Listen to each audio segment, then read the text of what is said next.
The one with the milky one. I had both yesterday. I think you're vampire. Greedy Tyler. pig. Get it, Tyler. I'm Yeah. so jealous. Yeah, but Me too. I'm so jealous. if for those who don't know, the Subway tuna sandwich. And by the way, Michael, you don't know this, but ever since you started that conversation, Chris is every time we bring it up, and Chris every time says, "I'd eat that shit," because you said that when we were talking about it. But Me and Tyler, Chris made a bunch of catchphrases for it one day for like an hour. We were just sitting around DMing catchphrases. did you catch the headline where they were trying to try out a new menu and were offering 1 million free sandwiches, and the Yes. franchise had And a nobody would take them. Wow. No one wanted that shit. Did Michael get Nope. any of those? No, Look, I don't care. I'll eat Subway until I die anyway. Yeah, give it to me. Meatball, whatever, Michael, whatever. you're hysterical. Horse ball, meatball, whatever it is. Don't even tell me. One I don't food? even want to It's know. One the food. bread that's not really bread too. It's Yeah, whatever. It's soft delicious. and chewy It's a and cake. sweet. It's I don't care what it is. It's yummy. yeah. Yeah, it's yummy. Honey oat. Is it honey oat? Oh, that's What my the heck? favorite. That's my Yes, favorite my bread. favorite too. Yeah, always have that in Tokyo. yeah. Subway, secrets out, I but can't eat us believe- anyways. Can't believe you guys are talking about Subway instead of like Hey, Thai food. I mean, it's it's so Michael. How about the new slogan? Subway. What's the worst that could happen? But I have a question. Tyler, I have a you need to question. ask him if they'll sponsor the show. I know. I want it. Okay, let me ask a question. There's a flavor in Tokyo which is avocado ebi avocado. Do you have it in US? Ebi means shrimp, by the way. And avocado, yeah. Avocado Do you shrimp. have? No, but but this happens all over the world It's where very yummy. yeah, but McDonald's has all kinds of specific. Every time you go to McDonald's in Japan, they have uniquely Japanese offerings that don't exist anywhere else. Same but for I was just Starbucks. letting Messi The know Starbucks that in Southeast Oh yeah, Asia is the best. Starbucks do that too in Japan. They have special drinks that they don't have Matcha any. latte. Yeah. Seasonal. They have strawberry something also. Depends on the Oh man, Thailand has gone berserk in Starbucks. Thailand is making all kinds of crazy shit that you just couldn't even begin to imagine. Like they took the whole cheesecake thing and just ran for miles with that thing. Blueberry. And coconut. No, they've got unicorn cheesecake. You know, all kinds of just these. It's getting really bizarre. Like it has nothing to do with coffee anymore. It's just like the fentanyl of sugar, essentially. Like they've taken the addiction of sugar to new heights. And coloring. Yeah, crazy colors, rainbow swirls. It's wild. It's like cotton candy in a drink is what it is. Well, we have the unicorn cafe in Bangkok where you can wear a unicorn costume and everything is unicorn. Yeah. So maybe they're trying to compete. Who knows? Yeah. Guys, stop bragging. It's so sad here in the United States. Okay, we're past 3 minutes into the hour, so let's jump into the top headlines. But let's first ask all of our beautiful, friendly friends on stage if there's a particular crazy hot headline that they want to make sure we jump into, because maybe it's in my pile of tweets that we'll get into after we get through the top headlines. Yes, AMA. I don't have a full story on this one, but I just wanted to add to the rabbit hole. Yeah. I tweeted and I tagged you and Alexandra that there has been heavy movement from 4 large wallets of Tether off of the Binance exchange. So major whale moving out of Binance into elsewhere, USDT Tether. I put those points on I tweeted it and tagged. It's probably dodgy in your millions business. but it's definitely dodgy as all 4 of those wallets have come off of Binance. Interesting. Wow. Yeah, Binance has problems. Leave aside Tether's problems.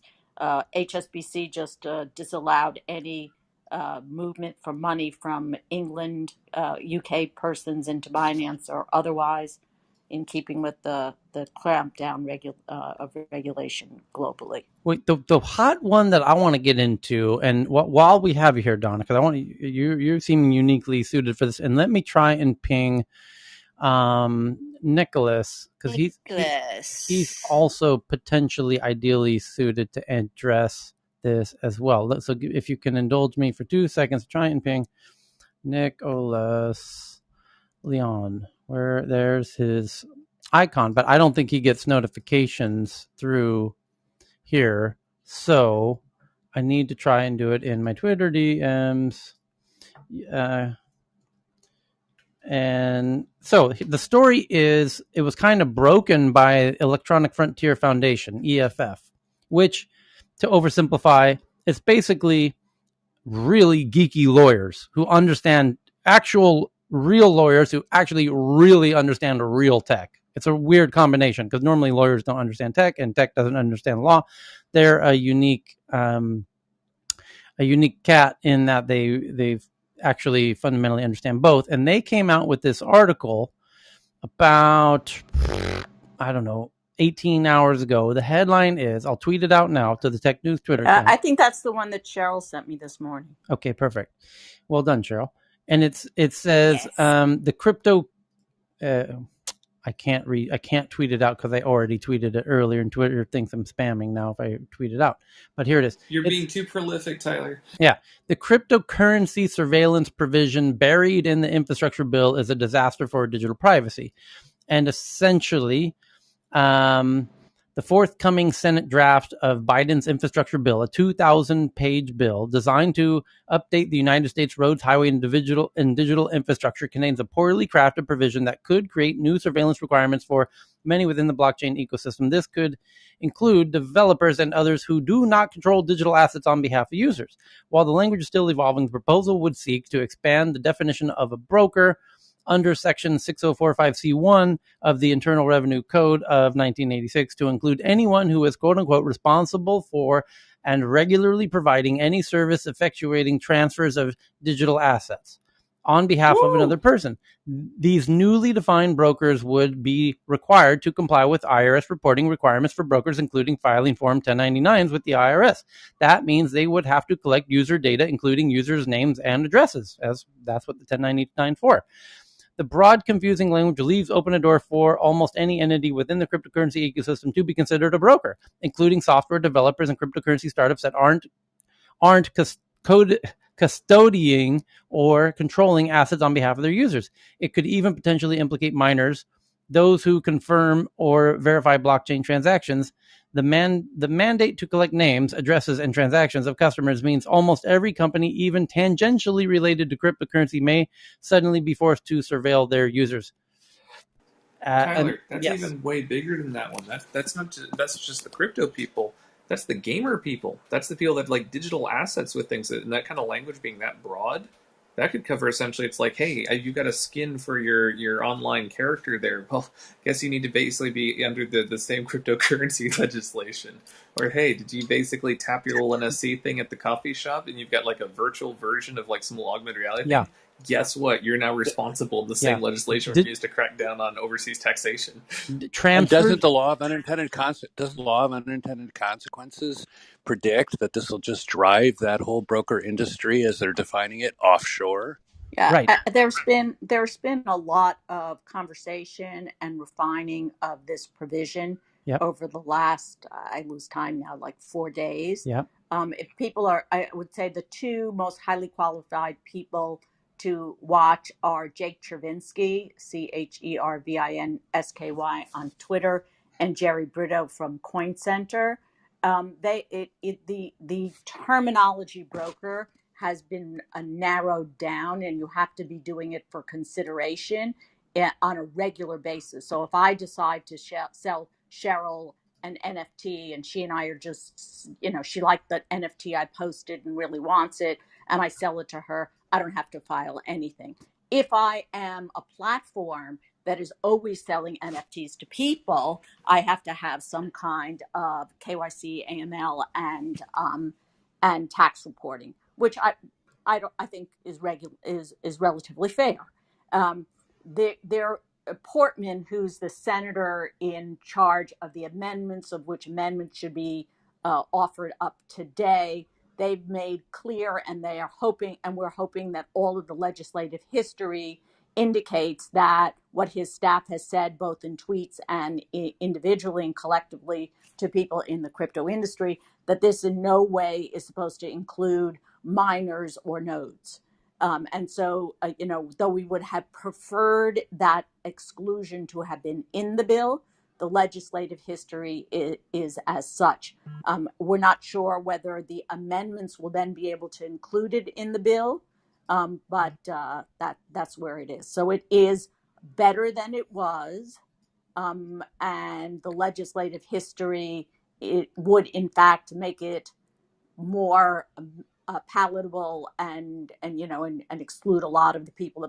This doesn't go into effect until 2023, and you still need A, amendments, and B, to go through the House. So I think there's a lot open, but it was a surprise, and it was a surprise also that they believe that there's 28 billion of untaxed crypto that's floating around in the U.S. So we don't see that number, but Social Security will never be used for identification. And thank you, Donna. Always an impressive grasp on what's going down with the regulations on these things. But it does show to everybody, and I'm sure all of you know this before, and the reference to the broad-based digital assets was very spot on, is that when regulators start to regulate in a hurry on technology, they get it wrong. They often get it wrong, and getting it wrong has business ramifications that could be uncompetitive, put the USA or other countries that do it in an uncompetitive position. Yeah. But to your point, John, I mean, this could, well, let's see, I guess, it's still, the ink is not yet dry, and the vote, do we know when the vote's happening on this massive bill? I think the ink is dry on what the Senate did, but it's not dry on amendments. So Portman will raise an amendment today, as there are many, many other amendments that everybody is doing, but they will have a specific amendment for this. Then it goes over to the House, and there's some indication what they're doing in the House is they're just gutting the original House bill and dropping this in. And the question is whether or not they'll have enough votes there as well. This infrastructure bill has been like 6 years in the making. You'd think that maybe instead of dropping the last minute surprise at, like day 3 or 4 before it gets passed, supposedly, that you might, consult with some of the industries affected. Just saying. Yeah, well, I think they needed, there's a provision, I don't know, not in this bill, but in others, that there has to be a revenue neutral. So they were looking around for money, and, I don't know whether it's Warren or somebody else. How about the bitcoins? And thus the course of human events was altered. Okay, so thank you again, Donna. And then I think tomorrow, the next time we meet, which will be, it's 9 p.m. now. Holy shit, my brain is a little loosey right now. That'd be 9 a.m. And about 16 hours from now, we start a new room. This room will go on for about 3 or 4 hours, and then we're going to meet about 16 hours from now. We meet in the other time zone. Click the title of the room to see the two. We meet twice a day, basically, usually for 3 to 4 hours each. And when we meet next time, very likely that our friend Nicholas, who's all about identity and identity verification, and he has a whole different, like Donna, very impressive, but in a very different way, and he might have interesting thoughts about more of the philosophy behind these kinds of things. You're talking about a DeFi room, right? We'll start 1 hour before the usual time. Okay, so going through the top headlines at the moment, the most tweeted article, not surprisingly, is about the Google Pixel 6. Specifically, the article from Gizmodo about the demo of the Pixel 6 Tensor system on a chip, which enables real-time object detection, which will be incredibly handy when you are doing AR shopping. And that's a $1 trillion industry, my friends. If I was going to build a startup today, there's so many startups you could do right now that are guaranteed funding. EdTech is certainly one. Stuff related to delivery. I'm trying to think what are the safest ones, but boy, oh boy, AR. EdTech. EdTech's a no-brainer right now. EdTech isn't so safe in China. Yeah, so I've heard. We'll get into that. And but that's an opportunity for EdTech in the other the second largest market, which is India, third largest market, which I think is the US and maybe Indonesia and others. So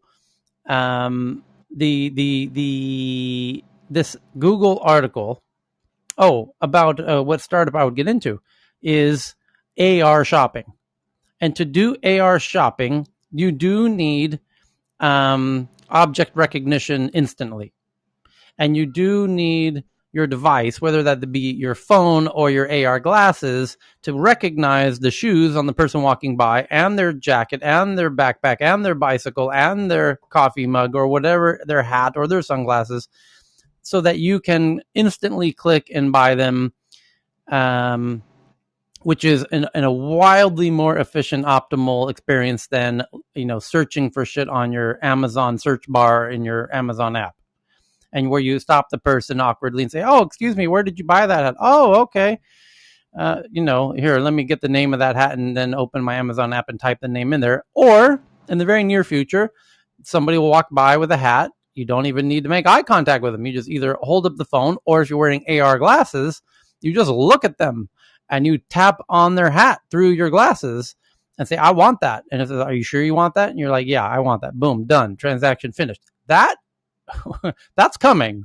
And we know that's coming because holy shit, is there so much money to be made by enabling that's just the natural course of things. And it's going to come very soon. And this particular headline about Pixel 6's Tensor system on a chip, which enables real-time object detection, is core to enabling that AR e-commerce, real-time e-commerce. They've been using the same lenses on that. They've been using the same lens on that phone for their camera system.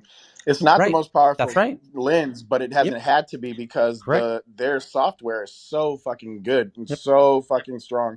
That's a great point. People think that the lenses keep improving. And in Apple's case, I think they have slightly been improving the lenses each year. Google has admitted that they've not, that there's actually improvements.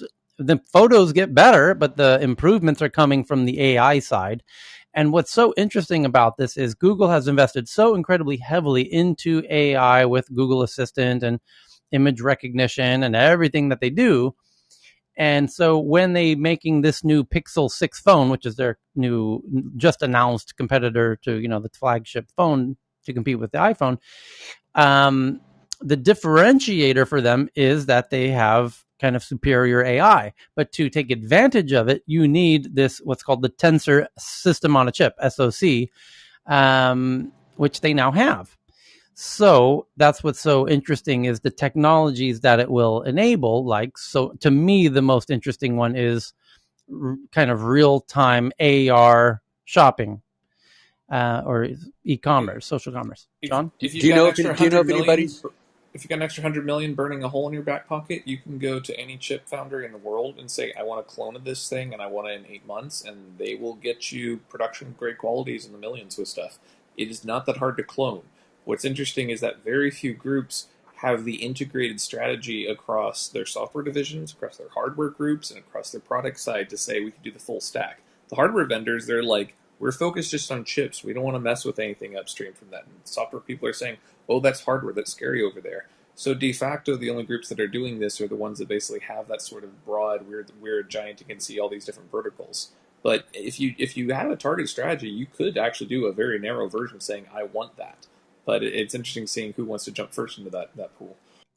That's fascinating because I was about to say cloning. Go ahead. I was about to suggest cloning the counterfeit brands and then anti-counterfeit brand technology in the metaverse is going to be very interesting.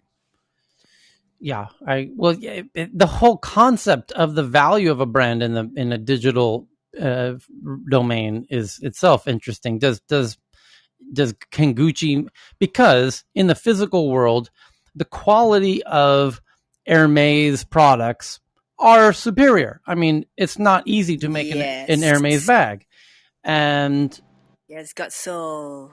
Yeah, but my point is, in the digital domain, the Hermes digital bag versus the H&M digital bag, there isn't much more actual value add.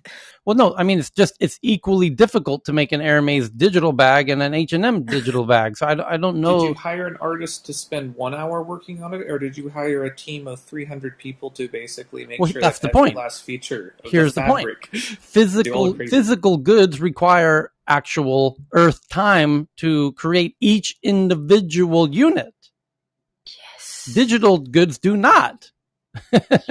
There's a fundamental difference there, and hang on. Taking this handbag argument. So essentially, we know how to crank out handbags by the millions with stuff, and you can actually make pretty decent quality with them if you really wanted to. This is not how we have the factory set up to in many cases. So it's like we do mid-range objects. The luxury items, we say, oh, those are essentially for the highest end stuff. So we basically make it so the labor is as intensive as possible. So you can say, look, this is a Gucci handbag. It's $8,000 or whatever, right?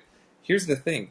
If you wanted to, you can make a factory output those Gucci handbags at extremely high quantities. The thing is, the market's basically it's not set up to support that level of purchasing power for that amount of automation. You can crater the price on any luxury product. It's just people won't pay luxury prices on it anymore. Wait, let me make an argument. Same thing applies in digital. Same thing applies in digital. You can basically make extremely high-end digital products either available to everyone, which is how it's currently optimized.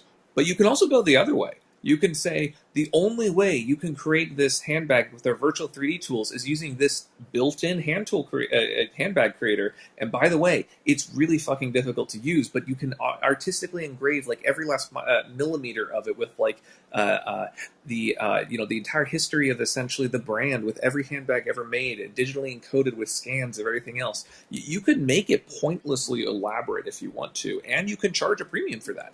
And a few people in the world will charge for that. Veblen Goods, it's like Virtu phones. Yeah, exactly. It's not the thing. You can put the diamond encrustings on the side for like the physical version. There's virtual versions of this. It's just we're not used to thinking of taking virtual objects and encoding like entire what would take a video game library worth of or a team of artists normally. We're used to essentially spraying them across an entire production that everyone can have access to. This is taking that idea and going in the opposite direction. It is possible to do. It's just not something that's normally optimized for because the market's traditionally been relatively small. But now that we're in an era of, you can already see this essentially in like the Blizzard skins or like the where you have a virtual character running around.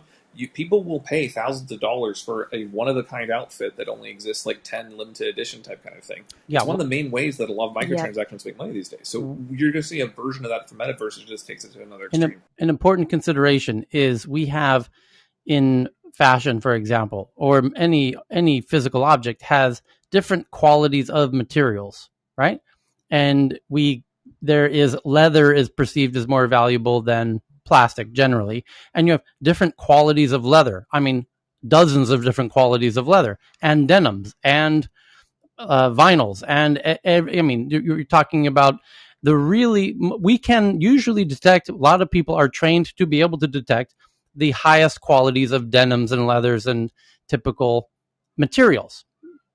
My point is, in the digital, there's pixels, just pixels, and they're all equal. So that again, fundamental, and the cost of replicating each unit from 1 to 1,000,000 in the physical, when you have the high, scarce, limited qualities of materials of the highest quality leathers or denims or whatever, and the physical manufacturing of that. And by the way, here's my point. The point I really want to make is Japanese people actually don't really care about the actual luxury brands. What they can detect, they are masters at detecting the craftsmanship of the quality of how it was made.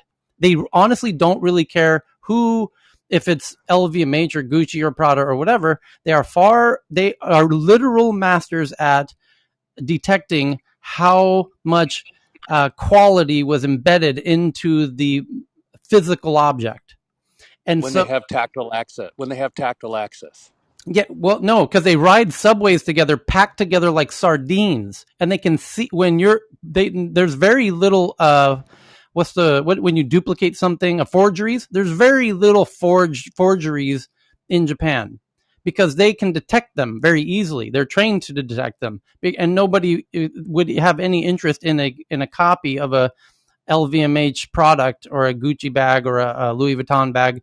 Japanese people don't use forged Louis Vuitton bags because Japanese people can detect a forged Louis Vuitton bag a mile away. And no one's going to embarrass themselves by carrying one. Right. Embarrassing, that's the word. They're also very classy in how they carry themselves in terms of buying those products. So they're really astute to knowing they want the real quality product. Right. But so they don't buy counterfeits. They don't buy counterfeits because they can detect counterfeits. Even the highest. But also counterfeits are suck. I mean, those are Hermes is an amazing bag, and the craftsmanship is amazing. Like, why would I want a fake Hermes bag? I'd only want that if I want to mass market it and sell it to people. It's kind of similar in Germany too. In Germany, if you buy like a washing machine, right? If you're German, right, you expect things to last your entire lifetime. You're not going to buy a washing machine. Evan, great point. Germans are very much more than Americans, very sensitive to the quality of the engineered devices, be it their cars or the products in their homes. And they want it to last an incredibly long time, and they're very sensitive to the engineering of it in a way that Americans are not. And, so my point, like cars too, they drive them harder than anybody, right? Yeah. But my point is in the digital domain, the point I'm making is that it will become purely aesthetic, and some people can tell who are into digital design, understand some aesthetic digital products actually require the initial real effort and brilliance and design and everything else. And what was that Beeple artwork that sold for, whatever that absurd $69 million. Yeah. I mean, if you know even though it's digital, it clearly took an incredible amount of time to produce that piece of work, right? It's just, no matter how you did it, it would take you a lot of time to make that. If you look, 1,500 days of right, and that's why he called it 1,500 days to reflect the fact that it required, even though it's a digital object, it took a lot of time to make the initial one. All the duplicates take a microsecond. You can make a billion of them in 10 seconds. However, the initial one does have actual value. My point is that in the digital domain, when we get into all of our avatars and the value of digital goods, I'm not so sure that the brands will be of consideration to the degree that they are in the physical world, because they don't have the physical materials and the cost of the essence of the labor quality. All that stuff goes out the window for the most part. Yes, go ahead. This is I'm trying to make this a little quick as possible. Basically, this is a very interesting conversation, and I would like to also kind of probably create a room on this, because tomorrow is going to be the launch of the NFT game for Louis Vuitton that we spoke of. Tomorrow's the launch into the Apple Store and the Android. And you just brought up, and there's an editor in Paris that I'm thinking of doing a room with that actually works they're very connected to the top fashion houses in Paris, and they want to talk about this because, ironically, what you just mentioned about Beeple in 2019 did something with Louis Vuitton.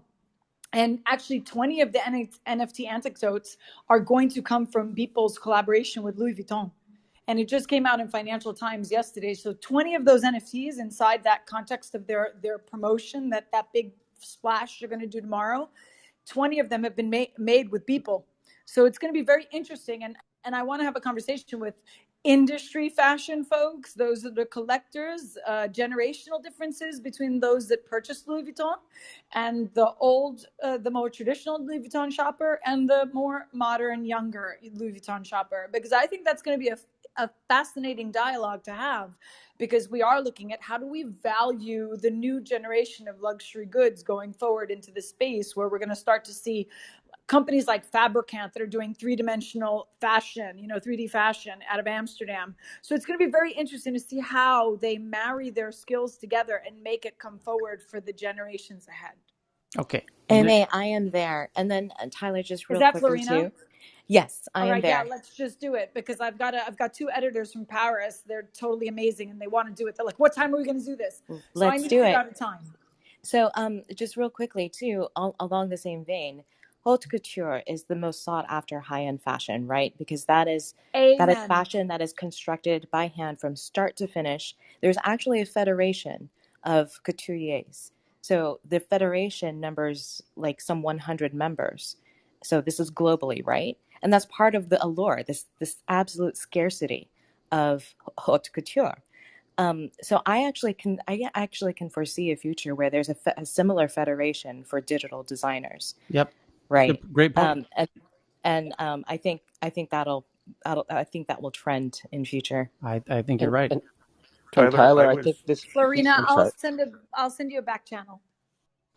And Tyler, I think this meshes well with the social commerce, right? I mean, scarcity, provenance of who actually designs the digital asset.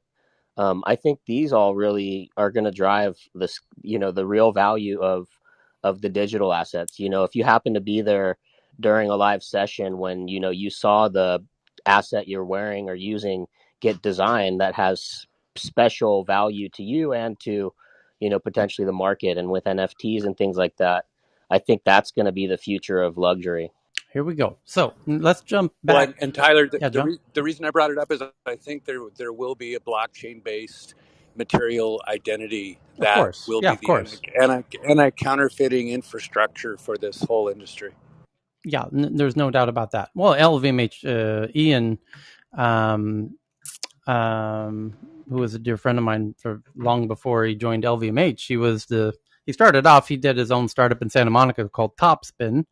And then Jimmy Iovine at Interscope asked him to join Dr. Dre to be the CEO for Beats Music. And then they got acquired by Apple. And then Ian became CEO of Apple Music. Then he stepped down to be Chief Digital Officer of LVMH. And now he's stepped down to be the CDO of Ledger, the cold wallet storage device. And he's a very dear personal friend. He did a Clubhouse room here. He does one about once a week. And last time I was in there, he says he's going to come back for Christmas this year. He stayed with me here at my place for Christmas. And he says he wants to come back this year. So we'll see. But he's really into the digital. And he used to run Chief Digital Officer for all the LVMH brands as the umbrella organization. So he's really one of the interesting people to talk to on this topic. But what was his name again? Ian. I can reach out to my friend Kenny, who's SVP of Giorgio Armani, responsible for merchandise and e-commerce and, a bunch of other things in his portfolio. I don't know if he's in Clubhouse, but I think it would be interesting to get his perspective as well. Yeah, as someone who's managed Armani. Ledger's been doing like a weekly room thing, and next time that's happening, you'll see me in there most likely, because I usually jump in when I see Ian's in there. Ian Rogers is his last name. Tyler? Cool dude, yeah. On kind of the other side of the continuum, I thought you were kind of speaking to as well, is what will the digital first brand builders be doing? Like in the experience, how experience is creating these memories that people want to continue to hold on to, thus they get a digital NFT. I was on a Twitter space that was ran by, Seth Green and Steve Aoki were on there. And Steve Aoki is starting to create physical goods to go with his digital NFTs. Mm-hmm. So they're going back the other way because they have so much literally brand moment power, right? Because that's really what they're trying to do, is to create these means to increase the monetization of that memory. So they're kind of flipping back to, hey, let's put some other physical, whatever, I'll say shot ski or just whatever to go with the digital. So that these former fashion brands, they have a great following, but these new digital experience memories kind of flipping the other way into the physical is going to be really interesting as well. It's a seriograph model. Here we go. So back into the top headlines of the moment. The Google Pixel 6 is the biggest news at the moment. The second biggest one is an update in the ever ongoing drama of Activision Blizzard. And boy, let me give you the 1 minute recap. Activision Blizzard makes World of Warcraft, Call of Duty, some of the world's biggest games in all of history. And they've been around for quite a while, as you can imagine. And they just a lawsuit just started in California about sexual discrimination and intimidation of their female team members.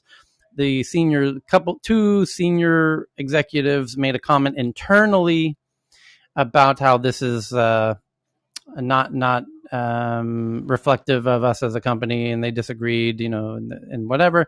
And then there was a signature collection internally of about 2,500 signatures of former and previous employees who disagreed with those two senior executives' assessment that this is not entirely accurate. Might be worth it studying that apology letter for how not to do that in your public relations little crash course on how not to do an apology letter, because if you spark off that kind of response, and then the opposite effect. All that got leaked to the press, and then the people who did the signature collection decided we're going to have a walkout. A couple days later, the company said, "Go ahead, we'll even pay you for the day off. No, we won't retaliate." They did the walkout. They stood in front of the HQ, which is in a business park. So they're picketing to nobody except themselves, because it's not in a area where there's non-company people even to demonstrate to, except for photographers and the press, very conveniently. And they did, and they even stood shoulder to shoulder and did like a class photo with the ladies in the front sitting down and the tall guys in the back, scoot in a little bit for the big class photo under the company logo and the as you enter the campus. Huge PR orchestrated, coordinated photo opportunity, because the female employees who are leading this lawsuit, usually the PR and comms teams often have a lot of women involved. So indeed, they've got some of their own. Very likely that many of the people that are leading the kind of lawsuit are also PR and comms team members for Activision Blizzard, and they have very good relationships with tech journalists. And that's why we keep seeing these headlines every day as we're getting a constant update from journalists, in this case from The Verge, because Richard Lawler, who wrote the article, is probably friends with somebody on the PR team at Activision who's providing the information, in the signature collection. Anyway, so here's the update. It says Activision Blizzard says that President J. Allen Brack is leaving the company. Oh boy, replaced by Jen O'Neill and Mike Ybarra as the fallout from the CA lawsuit continues. Jen O'Neill and Mike Ybarra will take over as co-leaders. In the last week or so, we've learned about the state of California filing, and they basically do a summary, which I already did for you. Wow, that's big news. This J. Allen Brack departing this morning. Employees were informed that he's departing this morning, and an announcement from Activision Blizzard says that the former Vicarious Visions leader, Jen O'Neill, and former Xbox executive Mike Ybarra are now co-leaders of the developer. Meaning, it's a good thing that we've ritualized the act of protesting, where you show up for photo ops outside the office. You hold the sign as if you're trying to basically get attention from the non-existent people around you. You do the press release, and then the people that are fired, they walk out with their heads physically intact and their golden parachutes, and they can go to the next job. If this were prior eras, it'd be a lot more violent with guillotines and all that crazy shit. At this point, it's just more. We're playing more of a ritualized dance of how you protest, how you do social change. It's very fascinating to watch. I wonder what the version will be like, 20 years from now. It's even more ritualized.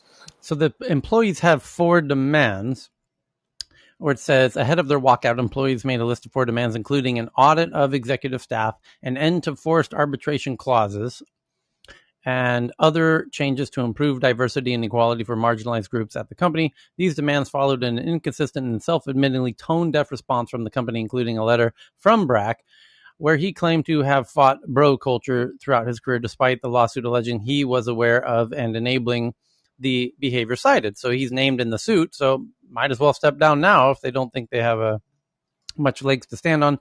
Activision Blizzard CEO Bobby Kotick has not addressed the issue since his last letter last week, and the announcement of Brock's departure comes from COO Daniel Allegre, saying that O'Neill and Ybarra will share responsibility for development and operation accountability at Blizzard. He noted that O'Neill has been providing leadership and support for the Overwatch and Diablo franchises, while Ybarra has been EVP overseeing Battle.net since joining Blizzard in 2019. Brack's exit means he won't be part of Activision Blizzard's Q2 earning presentation and call later today. Oh boy. As the company answers questions from investors and analysts about its current situation. About J. Allen Brack, who just resigned, he is quoted as saying in his departure, I'm confident that Jen O'Neill and Mike Ybarra will provide the leadership Blizzard needs to realize its full potential and will accelerate the pace of change. I anticipate they will do so with passion and enthusiasm, as they can be trusted to lead with the highest levels of integrity and commitment to the components of our culture that make Blizzard so special. There you go. To be continued tomorrow, or about 12 hours from now when they do their Q2 quarterly earnings report, which no doubt the journalists will be coming in hot on the mic with some hot questions. Ouch. That's going to be a fun one to listen to. The next big article at this very moment is from the Wall Street Journal and Reuters and the Financial Times and Bloomberg and The Information and South China Morning Post and Reuters and AP and New York Times, to name just a few. CNBC and Bloomberg and Al Jazeera and everyone's covering this one. And the headline from the Wall Street Journal says, after Chinese state media criticized gaming as quote unquote opium for the mind, in a now deleted article, Tencent announces stricter rules for young users, and Tencent's market valuation takes an incredible crash because when the Chinese state media, meaning the CCP's blog, basically, I mean, it's the state media run by the state. It's the state's blog, essentially. We don't really have an equivalent in America except when Republicans are in charge and you have Fox and they kind of coordinate. Or some people on the other side might argue that CNN kind of collaborates a little too closely with when Democrats are in power. In this case, it's far more direct than even that. For those who've never lived in almost like a personal Twitter feed for like an executive or something. Almost. For those who've never lived in a kind of authoritarian regime. Hello from Thailand, by the way. So we do have forms of state media here. Not quite as extreme as in China and in many other places. So the point is, when the Chinese state media criticized, and it's a very well-known fact of life in authoritarian regimes, that often dear leader doesn't need to come out and say everything themselves directly from a microphone. The state media essentially is their voice, and they check everything first before they make any kind of announcements. So when the Chinese state media says that online gaming is the opium for the mind, that's not their opinion. They don't have opinion pieces like the New York Times does. The only opinions are coming from dear leader. So this is coming from the top, that video games are an opium for the mind, in a now deleted article, because as soon as that article came out, that video games are opium for the mind, the video game companies, namely Tencent, they are the biggest game conglomerate on the planet. We even see headlines regularly here that they buy gaming studios for billions of dollars. Even in the past week, we've seen those headlines. So you can imagine the hit that Tencent took, because when China cracked down on the ed tech companies, those ed tech companies went, some of them, from valuations of 15 billion to zero in 24 hours. So you have investors who are exposed to Chinese tech companies like Tencent walking on eggshells and pins and needles, hoping and praying that the CCP isn't going to crack down on their tech investment next. And in this case, when the state media... It's more important because the party members might have some stock in that. They might have forgotten to basically, Tencent's one of those. We need to exit that first. Okay, Crackdown next month.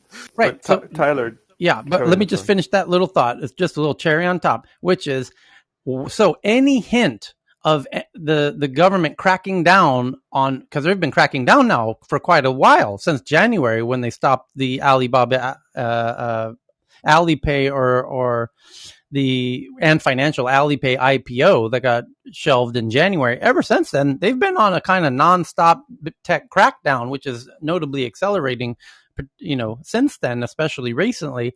And we're expecting more crackdowns. We just don't know what they're going to be. Although we kind of do, if you understand that the biggest motive, but that there's a commonality, there's a common thread amongst these crackdowns. And that tells you what the real motive is, because we have correctly predicted now what the crackdowns are, due to our friend David Chang in Beijing, who's highly connected at the highest levels in the government and in the tech ecosystem. So, and he said what they're going to crack down next on is housing. And they did in the past 48 hours. And it's not a surprise that they're cracking down on gaming. And this headline that the state media is criticizing online gaming as the opium of the mind, and the fact that they want to go after video games is also not a surprise when you realize that the common theme amongst all of these crackdowns is the declining birth rate. and they're going to crack down on anything they perceive as a threat to the declining birth rate or exacerbating the declining birth rate, and try and reverse all of those things. They're going to reduce the cost of educating a child or housing children or getting housing in the inner cities, and stop any kind of activities that could potentially lower the birth rate, like a video game addiction.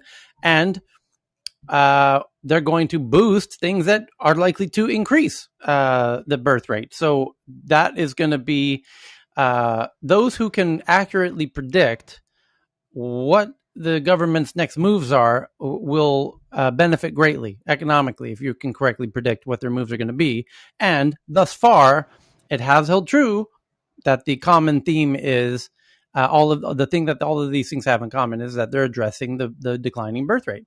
So the 10-cent crackdown, everyone, a whole lot of people abandoned 10-cent instantaneously as soon as the Chinese state media criticized online gaming as the opium of the mind, and understandably so. Go ahead. Sorry, I cut you off, David. If that is a checklist there for pro-natalist policies of saying, oh, this is going to, well, let's see, video games. Well, if people are playing video games all the time, they're addicted, and the kids aren't studying, and so they stress the parents, and they don't have more of them, and they don't have more kids, and it's like, well, the kids are playing video games instead of hooking up with each other, and then figuring out how they can have children on behalf of the state. Keep in mind, they've spent decades suppressing this, so they're going to have to. They're kind of going methodically through the other stuff. So it might look a little crude at first, but eventually they do get it right, and they figure out how to scale it. There is a Wikipedia article on pro-natalist policies, oddly enough, with things, which forms a very informative checklist of, if you're doing a one-on-one running a government, 1 billion people, or however many they've got, it's like, well, let's just start going down the list here. Have other countries done it? And, if 6 months later, it's like, okay, guys, here's the thing. Let's do it. So let me read just a bit of this headline, which now I hadn't previously opened, but it confirms everything that I just said. So from the Wall Street Journal, the first word of the article is shares of 10-cent holdings drop and rivals fell Tuesday, because they're not the only gaming company. They're just by far the biggest, but the other ones can get hammered as well, of course. And rivals fell Tuesday after state-owned Chinese newspapers criticized online gaming as opium for the mind, fueling investor concerns that the company's popular games could be swept up into the broader regulatory crackdown. Within hours, the article was no longer accessible on the paper's website, before later reappearing with some of its harsher language removed. Meanwhile, Tencent said it would introduce stricter curbs on users. Tencent's shares, which had dropped more than 10% earlier in the session and have now dropped another 7% today, pared some losses after the article disappeared to close 6.1% lower in Hong Kong, matching the more than 1 year low it hit last week. Peers like NetEase and Bilibili closed down 7.8%, and American depository receipts in both companies fell more than 9%. The state-owned Economic Information Daily published a feature on Tuesday saying excessive gaming could have ill effects on children, and highlighting experts' call for tighter regulations. Society has come to recognize the harm caused by online gaming, and it is often referred to as an opium for the mind or electronic drugs, the article has says. This line didn't appear in the updated version. In both versions of the article, the newspaper said gaming addiction was on the rise, affecting studies and causing alienation. There you go. That's the little hint, wink, wink you were looking for. Causes alienation. Kind of hard to have kids when you're alienated. Are you picking up? Are you seeing the smoke signals? The article cited, why would they care about alienation? Why would the state care about alienation? Because you're not having kids. And they're in a declining, that is an existential threat to their entire economy, is the declining birth rate. So now you know what's going on. That is the common theme between cracking down on the edtech, cost of edtechs, the cost of housing, and now the video games. And you heard it straight from dear leader himself, right through the state media. The article cited, and by the way, TechCrunch and Bloomberg and everybody else is saying what's really going on with the crackdown in Beijing. Oh, it's got to do because they want to refocus their energy on the semiconductors. No mention of declining birth rate, none. And if you ask any person in Beijing with a college degree, they will tell you very quickly it's about the declining birth rate. The government's correctly assessed and understands the existential threat of the declining birth rate, and they're going to do everything they can. And simultaneously, there was a separate article that they just added a $700 incentive to have more kids. Coincidence? What a wild coincidence that came out a week ago. What a bizarre, instantaneous headline that they're not addressing at all, that they're cracking down on 3 things related to birth rate decline and promoting and giving new incentives, financial incentives. You can now have a second child. And a third. And we're going to pay you to have the kids. Those are not being addressed in these Bloomberg and TechCrunch and all of these Western media articles who fundamentally don't understand the whole mode, the grand operatus modus of what's happening here. And they think it's that they're reallocating resources to semiconductors. Give me a fucking break, guys. Come on. Call somebody in Beijing with a college education and figure out what's going on like we did. Go ahead, David. Tyler, you just had a Tyler moment. I swear to God. That was magic what you just did, because I didn't catch that at all. But you are so freaking spot on. It has nothing to do. I can't take the credit, David. No, exactly. You've no, but David Chang. Let me just explain who David Chang is for those who don't know. David Chang. This is how amazing this platform is. David, and all due credit to Justin Higgins, because Nicholas is in. And Faraz. Sorry, guys, I didn't see you were in the audience. So have we got a good one for you, Nicholas. So let me finish this China rant.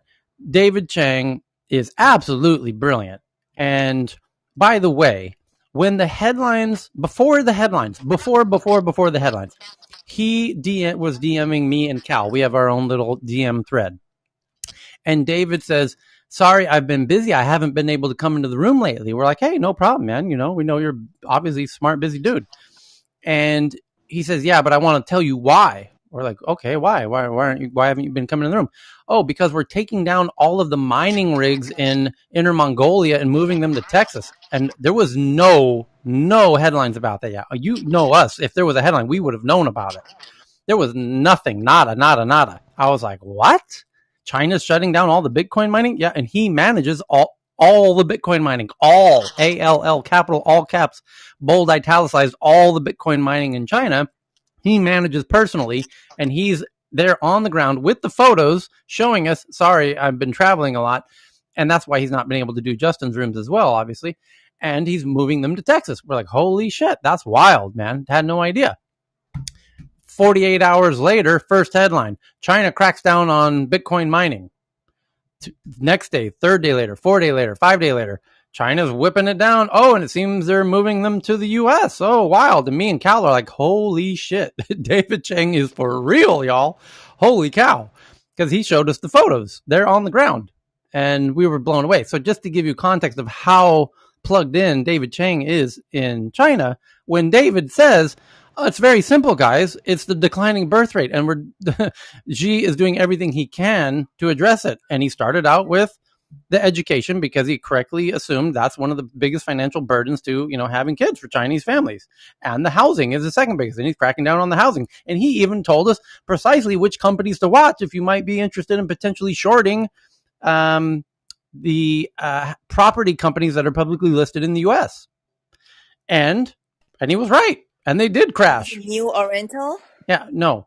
And then this one about video games. I'm watching this video games one thinking, I bet this has got something to do with declining birth rate. And there it is in the actual words, straight from the state mouthpiece. Societies come to recognize the harm caused by online gamings, affecting children's studies and causing alienation.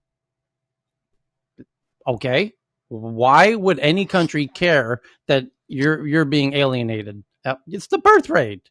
By the way, let me make a prediction. Would someone like to bet me, please, dollar for dollar, Bitcoin for Bitcoin, the state will announce a matchmaking app in the next 6 months? Someone please bet me. How about an addictive game where when you conquer global warming, you get to have a big happy family? The problem is they don't actually want to solve that thing. It's more of they already have their state-based app that you have to have on your phone if you're a member of the party. The Jizing thing, thought or whatever. That's every 2 hours you basically take quizzes on essentially what the latest party doctrine is. One thing to throw out there is that if you're going to basically ban the games, it's interesting to look at some of the best coders in the world, like what got them into things. It's so ridiculous. It's like 80-90% of the coders that essentially are like leading all these fields. A lot of them got into these to create video games originally, and they said, "Oh wait, there's some other interesting problems, and I like making those more." But they're basically banning future industries, so it'll be interesting to see what the long-term effects of that are. I just wanted to say, David, I say all of that to address your point that like I take no credit for this. It was David Chang who really pointed out what's really going on. By the way, I'm coming off kind of strong on Bloomberg and TechCrunch for their articles. They both state in their headlines that it's an authoritarian power grab. I'll be totally honest with you. That was my first thought as well. That was my assumption. Although I had the better mind to think, wait, I know somebody who knows better than I do, and I'm going to ask them rather than just assume. So that's why we figured it out. But I don't totally fault Bloomberg, except I wouldn't put anything in print until I had done a little more homework on it. That's all I'm saying. Anyway, so using the word opium, Tyler, them using the word opium, that was a nuclear word for them to use. Oh, yeah, come on, because of the history of Hong Kong. Holy right shit! Now. That was just a nuclear bomb. China had to give up Hong Kong to the UK to stop the UK from poisoning them with opium. That was the Opium Wars, by the way, for those who don't know the history of Hong Kong. You think China wanted to give up Hong Kong? No, they did not. They didn't have a choice because the UK was flooding the zone with opium and everybody was addicted to opium. And China's like, please stop doing this. What can we do to make you stop doing this? We're like, give us Hong Kong. Okay, done deal. So another thing, Tyler, is because of the rapid rise of China, right, over the past, you could scope it in gaming. I'll just say games. It's like it's not, it's a shorter rapid rise, but it's meteoric.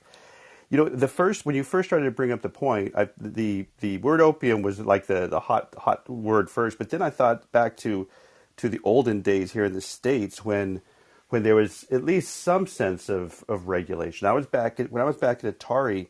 That's when the Tipper Gore was chatting it up with Congress to start. I guess it was the ESRB or something like the ratings, right? So, in games, and so that was a big move forward. But now we've got major. If you don't mind, if I just pivot back to the other side of the world's gaming problems, because hopefully this will add a little bit of fuel to what you had been talking about before, which is just kind of the gaming industry going through some growth pains. But the bullying is a big problem in games, right? So, and I saw Discord, I think, acquired an AI company. So there is hopefully some more movements here in the States, so that hence, globally for further maturation of the game industry. Thanks. I'm sorry. I thought that I'd keep that on the table just so people see that the games industry itself is all. Can I just say something regarding China? Real fast. Chinese panda in Japan zoo just had twins, and same for France as well, just has twins. Lovely. So I think this is a good sign. How sweet. Tyler. Okay, Nicholas, welcome, buddy. Tyler, hi, mate. I've only got 2 minutes before I got an 8 o'clock call, but I wanted to respond to the China thing and just add that I actually think there's some perverse signaling going on with the Chinese. Yes, of course, what they did with Ant Financial. Yes, they did what they did with Didi. Yes, they're doing what they're doing with gaming. But it's more about the nanny state than anything else. They really are rocking the cradle in terms of trying to actually do something. They are aware of the dangers of having a technocracy take on the state. Right. So I think that part of it should be looking and diluting the technocracy effect, even their local technocracy. Yes. The second thing is that, of course, a law is only as good as its enforcement. And we know that they are going to have the ultimate surveillance state, which is, I'm sure, what you wanted to talk about in terms of privacy. The surveillance state that they operate, we know they operate through the social credit system because they have all the backdoors to WeChat and all of the other Tencent and all of those other companies because they're really controlling them or manipulating them. And so I think, especially as they already operated the social credit system and they found that so many people were effectively cheating or fraudulent, etc., that indeed, what the individual said before about a dating service would obviously make sense because they can match their own population based on their own social credit scoring that becomes sort of gamifying, putting together the right DNA matches, shall we say. So oh my God. when you put together the healthcare information that they have, the financial information they have through the CBDC, and then the social information that they have in terms of all of the reaction times in games, etc., they can groom and prepare their own population for a autonomic future as indentured serfs, essentially. And so this should be seen as the thin end of the wedge that is coming to a cinema near you soon, especially when our privacy is being compromised. And yes, if you were going to ask me about the bill, the infrastructure bill and the Bayer Act are all designed to implement the same style of surveillance, but through corporations in America rather than through the state. So you saw Cuomo say, everybody, we want the private companies insisting on vaccine passports, etc., all of which I'm not anti-vax by any stretch of the imagination. I believe everyone should get vaccinated.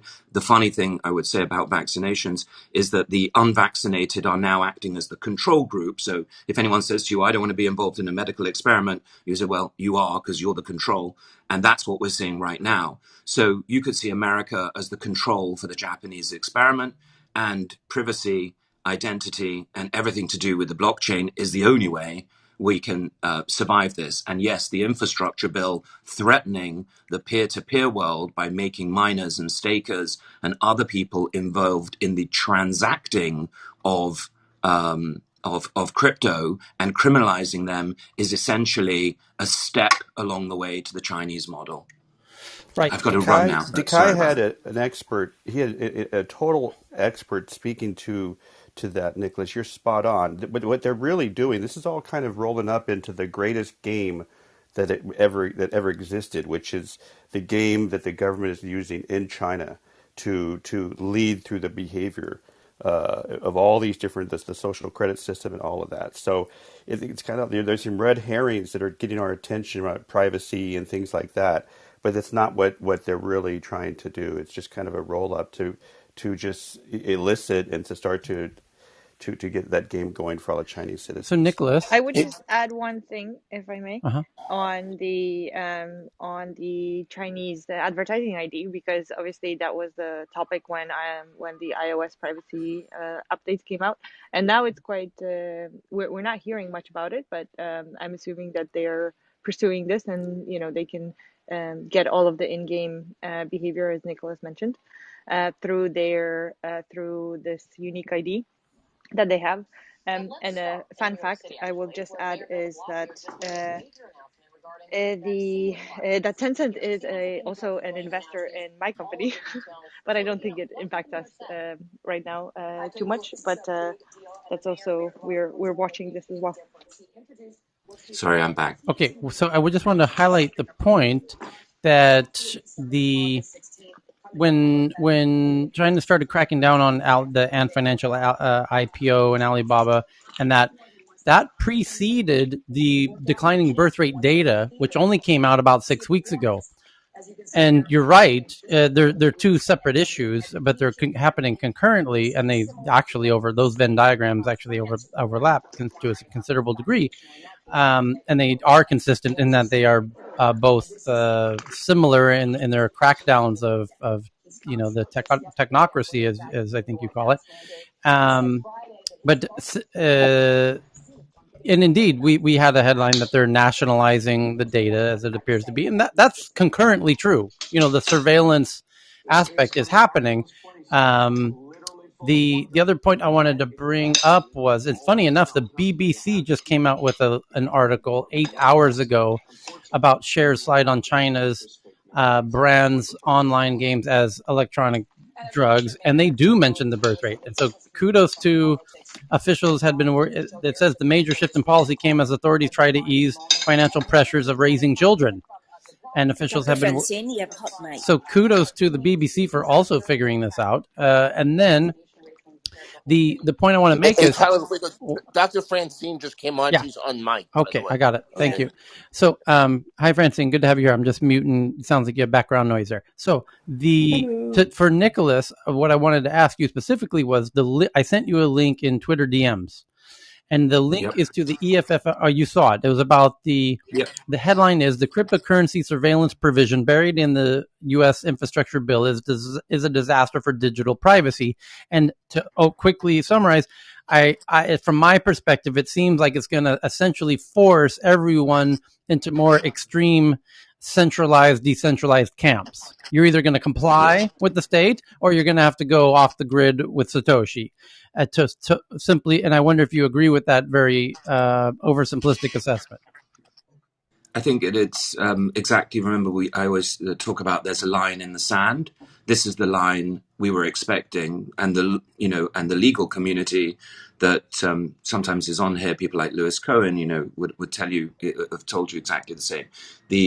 There's a pincer movement, so it's not just the infrastructure bill. The infrastructure bill is the twist on everything, but there's something else called the Bayer Act, which was proposed, which is wide-ranging and is really the implementation of the FATF guidelines. So the FATF have been publishing guidelines around crypto, which was always really clear about the fine line between those who are like banks and they take custody of your money. So you put your money in a bank, they look after it for you.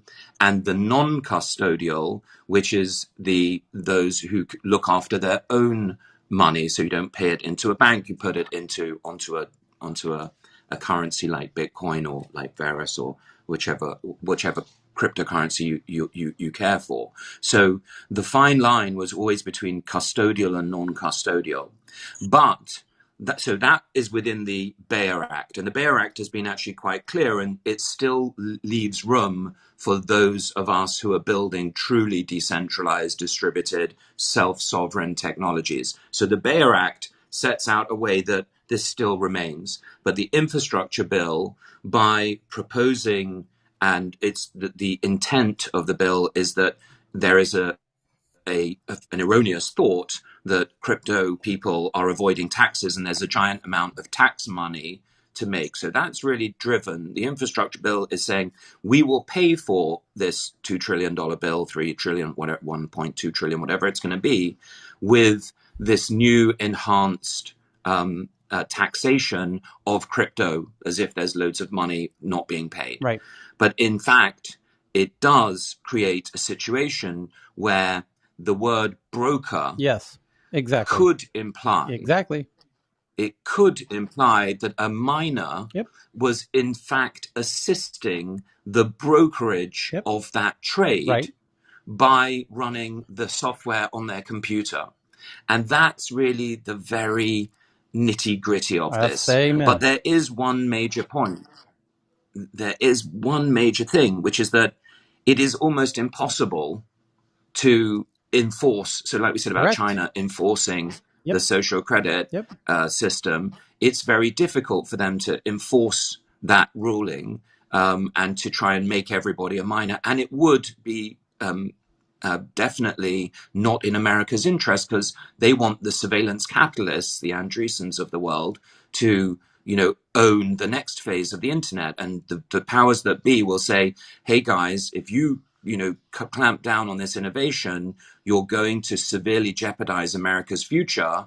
And we're in a battle against the Chinese, who are clearly acting with state blessing because they're so far forward with their CBDC and the implementation of that into their social media tools.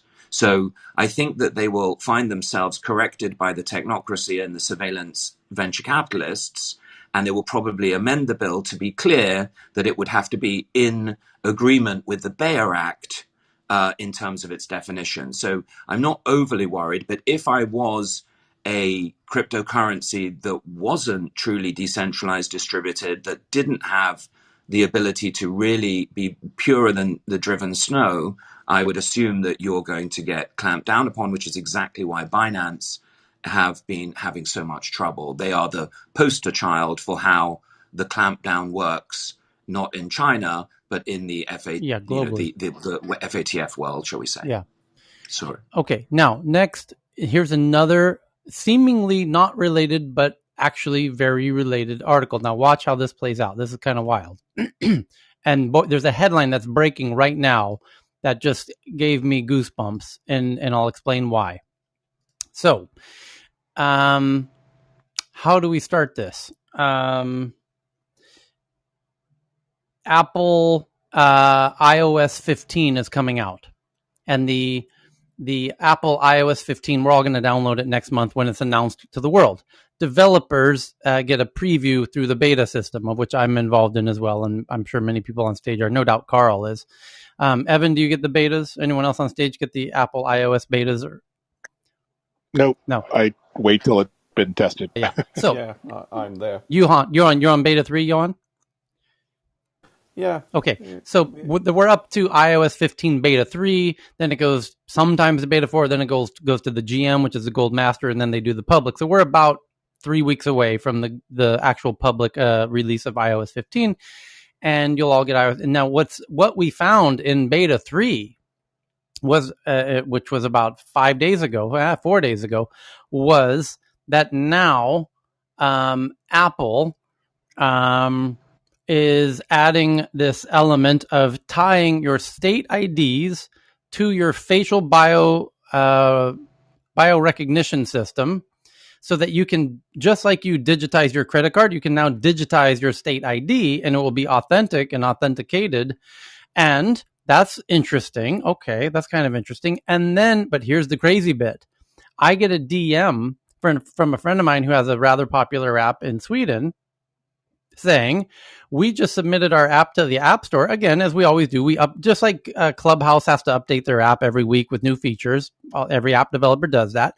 And the last time they updated their app, Apple said, sorry, we can't allow your new update into the Apple Store. And they're like, what do you mean? Why can't we do that? And they sent them a page that says, because you allow for third-party verifications, meaning Facebook Connect or Google Connect, you now must also include Apple ID Connect. You don't have a choice. So unless you add Apple ID, you're not going to get your app updated. So that means Apple's now going to force on all the apps on your phone, all of them, every single one of them, that they have to accept Apple ID. And I didn't see that coming. I thought the state, I've been screaming like a madman here in Tech News for the past couple months, the state is going to want you to combine your state ID to the apps. But I didn't realize Apple was going to be the enabler of doing that by forcing the apps to accept Apple ID, and Apple ID is going to merge with your state ID in their own wallet. And now here's the health passport. And now here's the headline that just broke. Twitter now supports Apple ID sign-in. It's everything that I warned about all this time. This is the natural outcome. This is the American and the European. It will become everyone who's signatories to the FATF will have this via the back door. And so everything we've been saying about the Chinese social credit system and its ability to act as Big Brother or the Panopticon or Pascal's Demon, and all of these stories into all antiquity of this all-seeing eye, and how deep can their hand reach into your lives. It is literally an assault on our civil liberties, and it's going to happen via the back door, and this was so predictable. But there is one chink of light, and the chink of light is this, that if they allow for the attachment of that ID to software, then we'll be able to take the same proofs and use them in a decentralized way, so that they are in a way building the pathway for a self-sovereign technology, because it would beg the question so clearly, if a self-sovereign public technology was not allowed to do this, it would expose the government's preference for the technocracy and surveillance capitalists to have the advantage over the regular citizen. And that would cause, I believe, a lot of change. Yeah. I think it lays a pathway for the really good protocols. I feel like they've exacerbated. We were all having tea together, and now the U.S. And we knew there was tension and there was friction between the decentralized and the not, and everyone was having a nice tea party together. But it was one of those awkward dinners where one of you is going to break up with the other first, and who's going to draw first. And now the state just flipped the table and said, now you have to comply, because, by the way, that article that I sent you with the EFF makes it if you're a broker, and as you said, anyone can essentially be considered a broker under Section 6045C1 of the Internal Revenue, to include anyone who is responsible for and regularly providing any services effectuating transfers of digital assets. That's NFTs as well as digital assets. That's everything. I mean, digital assets could be like, I have a kilobyte of code, someone else has an account. Anything that relates to money. Accounts, actually, if you can consider accounts to be an asset. The newly defined brokers would be required to comply with IRS reporting requirements for brokers, including filing of 1099s with the IRS. That means they would have to collect user data, including names of verified names and addresses. Hey, Tyler. So if you have a YouTube video that has a lot of views on it, is that a digital asset? I don't know, but Nicholas, you were saying.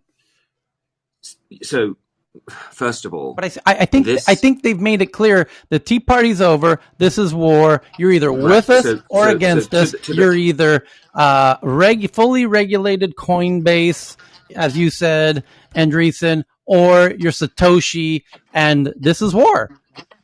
Right. So, 100% agreed.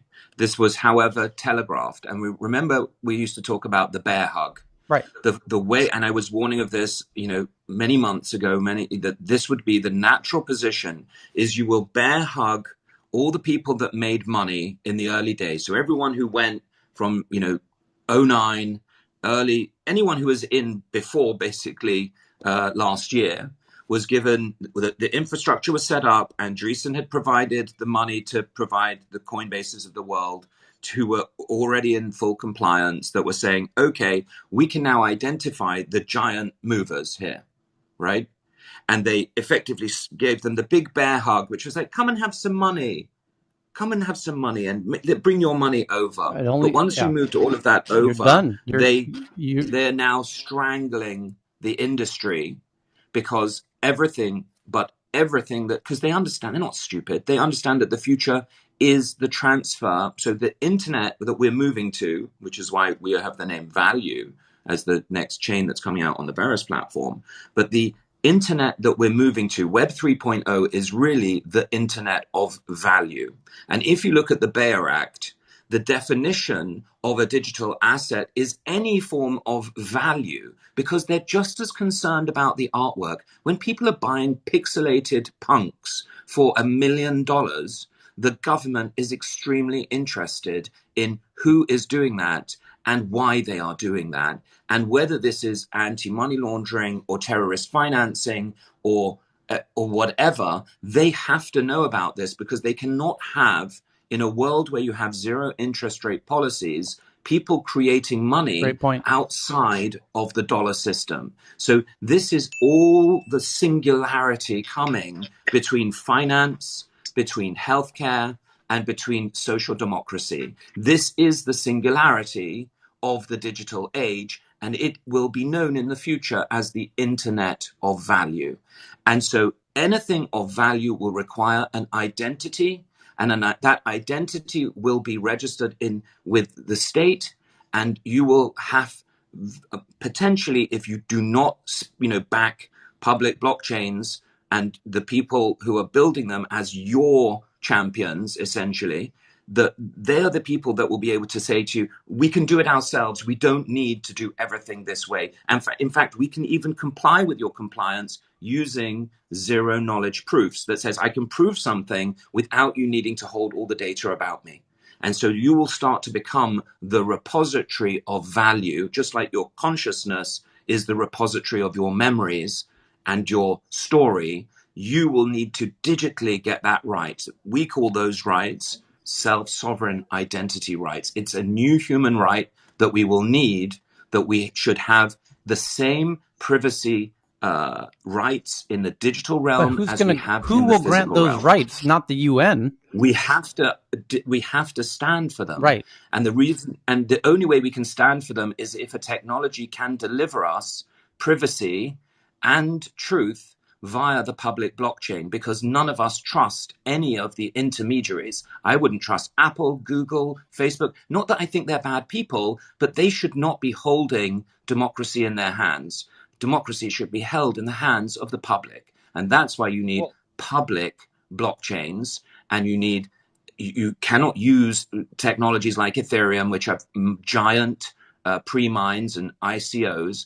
It has to be something that is of, by, and for the people. And that's hard to build. But there are people building it. As you know, we at Verus.io are 100% fair launched protocol that is rent-free, and we believe will satisfy the compliance criteria of the state, and will give people the ability to join a network that they own and they control, and that they can use in opposition and in complementarity with the technocracy. Okay. That is the only way.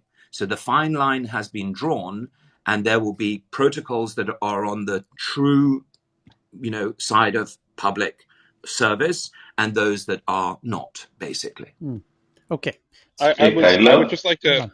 I would like to say, in relation to Apple doing this driver's license identity, I'm really concerned about the reintroduction of like Jim Crow segregation-based laws where the government's compelling businesses as to who they can or cannot have. In New York, the governor just signed into law a mandate that businesses, if they're large, like an arena, they cannot let people in unless they can prove they're vaccinated, right? And so they're now creating segregation-based laws. And then if you look at what Apple is doing with the ability to tie in your driver's license, who's to say that either that driver's license tie-in won't include a vaccine card, or pretty soon they're going to require, as a proof of identity to renew your driver's license, your vaccination card. No. And then, these IDs to go into these arenas, they're obviously going to be Android and iPhone apps that'll tie into your driver's license. And once your Apple ID has your certificate as to whether or not you're vaccinated, what's to stop other applications like Meetup, Eventbrite, Ticket Hub, Tinder, OkCupid from literally denying you access to the app on the basis of your medical history? Hey, I mean, we tried eugenics the first time. Why not give it a round two? Well, just to clarify, Billy, in New York, Governor Cuomo yesterday said it was voluntary. It was a suggestion. However, this morning, the mayor of New York City said for New York City, you're going to be now required. This is breaking news. It just happened this morning. In New York City, you're going to have proof of vaccination to enter a restaurant or a gym. This is the future. It's the reintroduction of Jim Crow. If I don't know if whoever here is on the stage is American.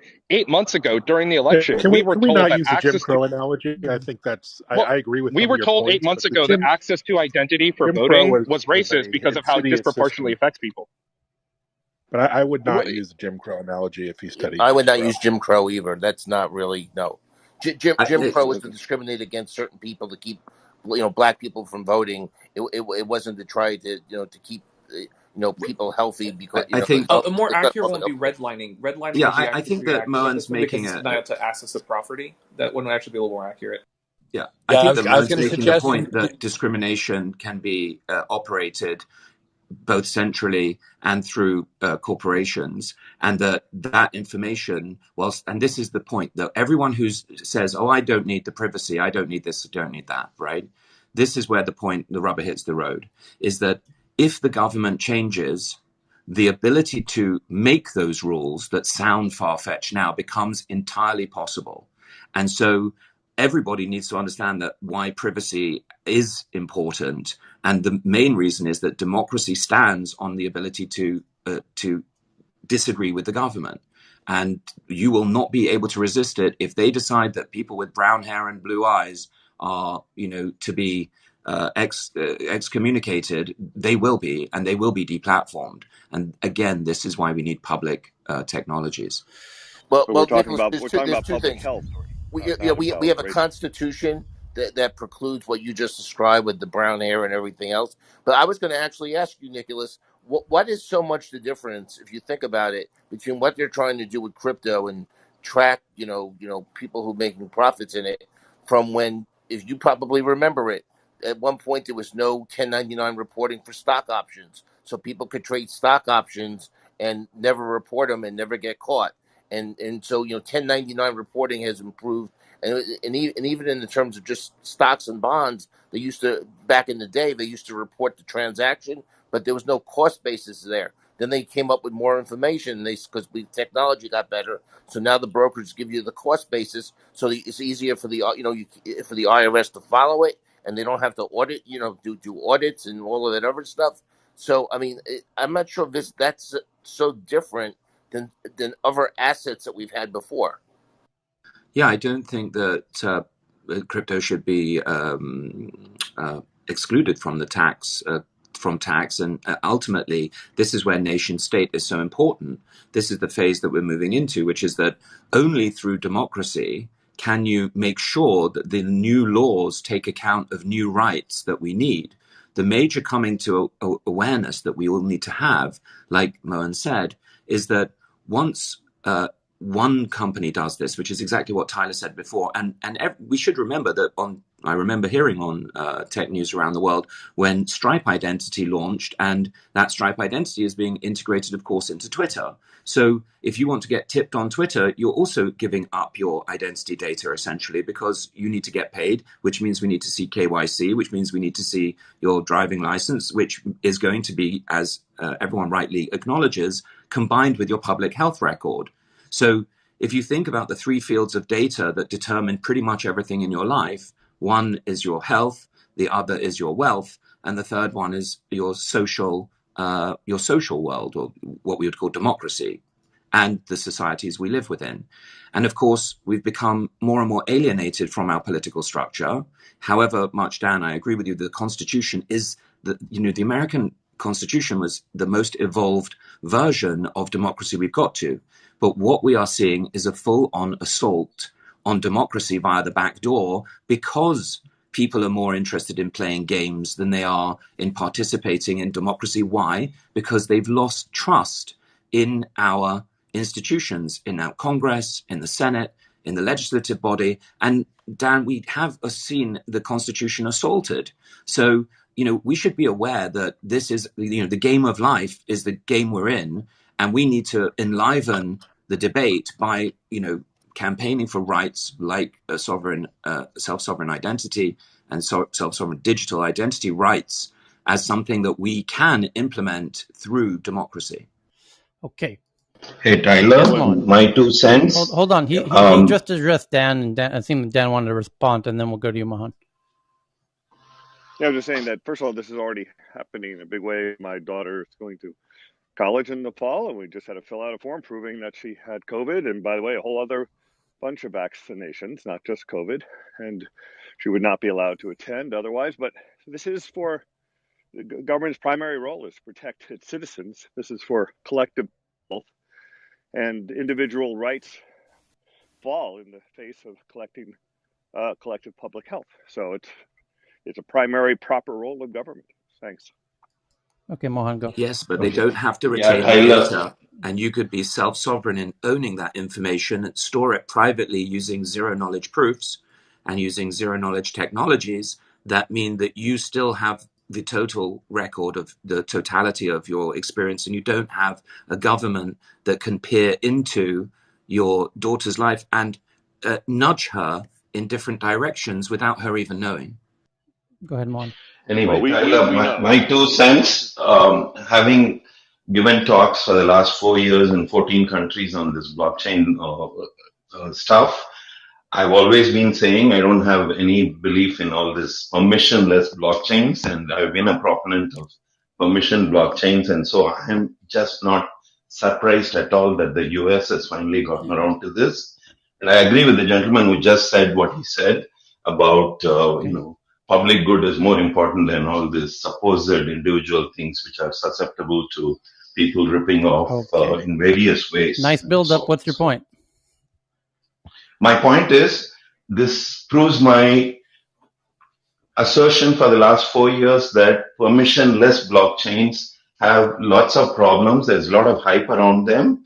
And so I'm happy to see actually that the US is finally coming down on this side, that permissioned blockchains with identity being part and parcel is an important thing to deal with all the, anti-money laundering and all that. So I'm glad to see is all I'm saying, that I feel vindicated. That's all. Thank you. But you don't have to, if they're not exclusive, you can, as Nicholas is trying to make the point, that you can prove without revealing more than is necessary to reveal people's. No, but the point is, lots of people, there are assertions being made that people haven't cheated on their taxes and so on. And I find it very hard to believe that that's the case. Are nothing but euphemisms for traditional banks. There's so much for the claim about intermediaries are being eliminated with public blockchains and all that. And then people said, oh shit, if I forget my private key, I'll get screwed. So let me now deposit my money effectively in these exchanges. And those are very much, in my view, like traditional banks. So much for the permissionless people. Mohan. We're in agreement that yes, those Coinbase and everybody else, they're pretending. There's going to be a public option, however, that will be simple and easy to use, fully decentralized, and that will put the cat amongst the pigeons. But if there is the permission in America for a private company to do it, it means that there will be permission for a public blockchain to do that, and to do it in a permissionless way. And I do agree with you that till now, the solutions have not been good enough. But when they are, that's when the real game begins.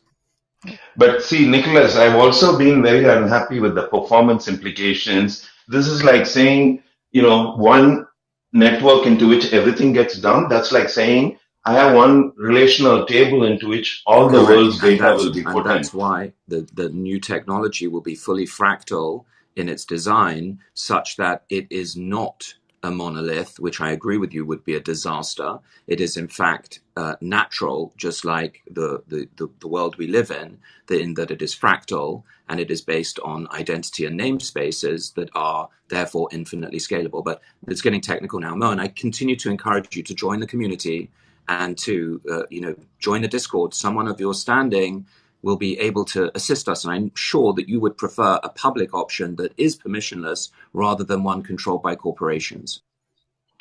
Well, my other point, I've got lots of information about all this in my presentations, and I know I even gave a Sigmod keynote 2 years ago in Amsterdam on this topic and rattled a bunch of people. But the point is, for a guy who has spent his entire life on transaction processing, this 10 minutes for a transaction's outcome to be known and all that is mind-bogglingly no one's talking slow. about Bitcoin, Mohan. It's not about Bitcoin.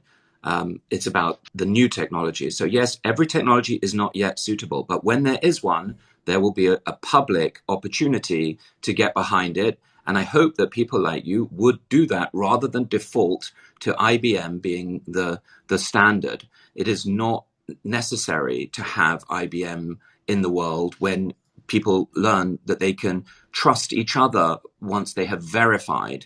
So verify, then trust, and then be able to interoperate. Someone who's had, and I spent my life being credentialed in a financial institution, and then came out from those institutions and saw that that you can do the same in the public domain. It's just harder. Okay. And I agree with you that it's harder. Okay, we got to move on.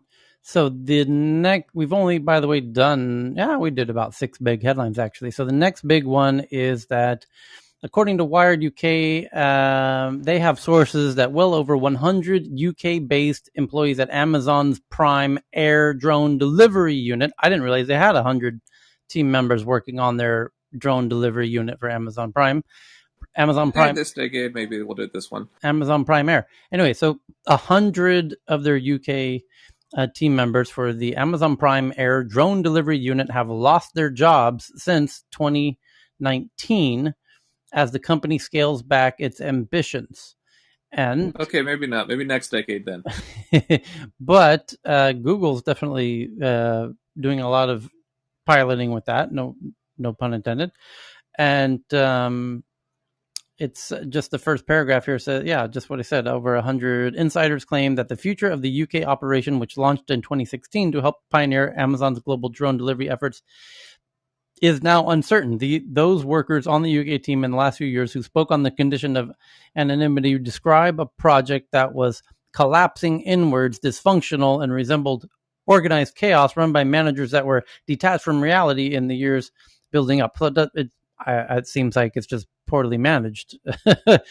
It doesn't seem like it's an issue of product market fit or a product. I mean, this is literally the people that are doing pie in the sky, literal like flying burritos, and then saying they're detached from reality. You have to literally be a little bit farther out there to even say this is viable to begin with. Once you figure it out, there are pathways to do it. Oh, it's Google's doing it commercially in Australia. I mean, they're working with cafes and delivering coffees for real.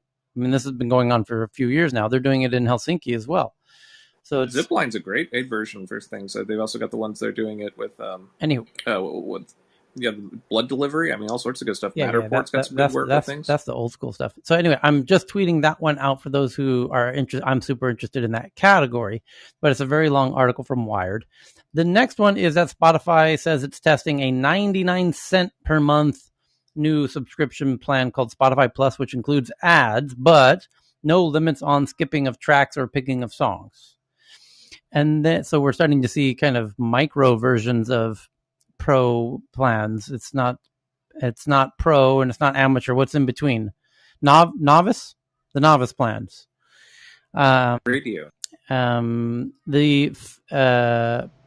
What's the French word for debutante? It's the debutante plan. So the Facebook confirms it's building a team of AI researchers to study ways of analyzing encrypted data without decrypting it, potentially helping. Exactly, for those who know, potentially helping better target ads. Well, of course, that's why you're doing it. You're an ad network, and Apple's doing its best to encrypt the data so that you can't target Apple users. And now you're building. Why are they confirming that they're building a team to try and defeat what Apple's intentionally trying to stop them from doing? Why would you do that publicly? Also, you start getting into like signals intelligence sort of thing for okay, guess what? So we don't know that you're totally planning a conspiracy against the government or trying to overthrow the Capitol or anything else. But we kind of actually know because of the people you're talking to and the other parts. But we can't actually see all the things in the encrypted file. But look, here's some ads based upon it. Hey, it looks imagine Microsoft Clippy just hopping up saying, "Hey, it looks like you're trying to basically be a dissenter. I can't read your encrypted file, but would you like some help with that? I can schedule some tea with the local magistrate." So check it out. So it says the Facebook's bill is bulking up a team of AI researchers, including a key hire from Microsoft, to study ways of analyzing encrypted data without decrypting it. The company confirmed. Why would they confirm it? The research could allow Facebook to target ads based on encrypted messages in its WhatsApp Messenger, or to encrypt the data it collects on billions of users without hurting its ad targeting capabilities, outside experts say. Facebook is one of several technology giants, including cloud company providers Microsoft, Amazon, Google, now researching an emerging field known as homomorphic encryption. Researchers hope the technology will allow companies to analyze personal information, including, as Nicholas said, medical records and financial data. Those are your two juicy datas, while keeping the information encrypted and protected from cybersecurity threats, or in Facebook's case, leaks to advertisers or third parties. Tyler, so the product versus the customer kind of thing. This is the same sort of thing. You're saying why would they confirm it? Well, because their main product is the users, and the customer is actually the advertisers. They say, hey, that Apple thing that's basically going to shut down a huge amount of our whole thing. We've already got countermeasures, so don't short our stock. Don't jump ship on their thing. Yeah. But the other aspect, homomorphic encryption fun.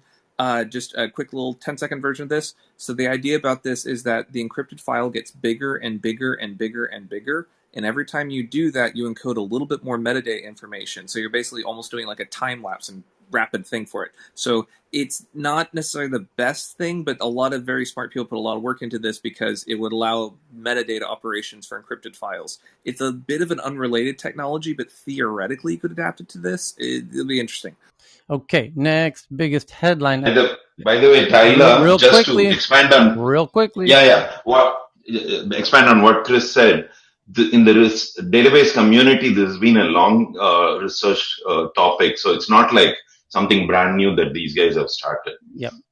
Nothing is other than the Google time crystals. Nothing is brand new. You can stop reminding us that nothing's brand new. We understand that.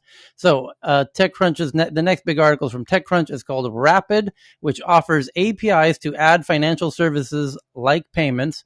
Raises 300 million Series E led by Tiger. It says Target Global. I'm pretty sure they meant Tiger Global. It's a typo.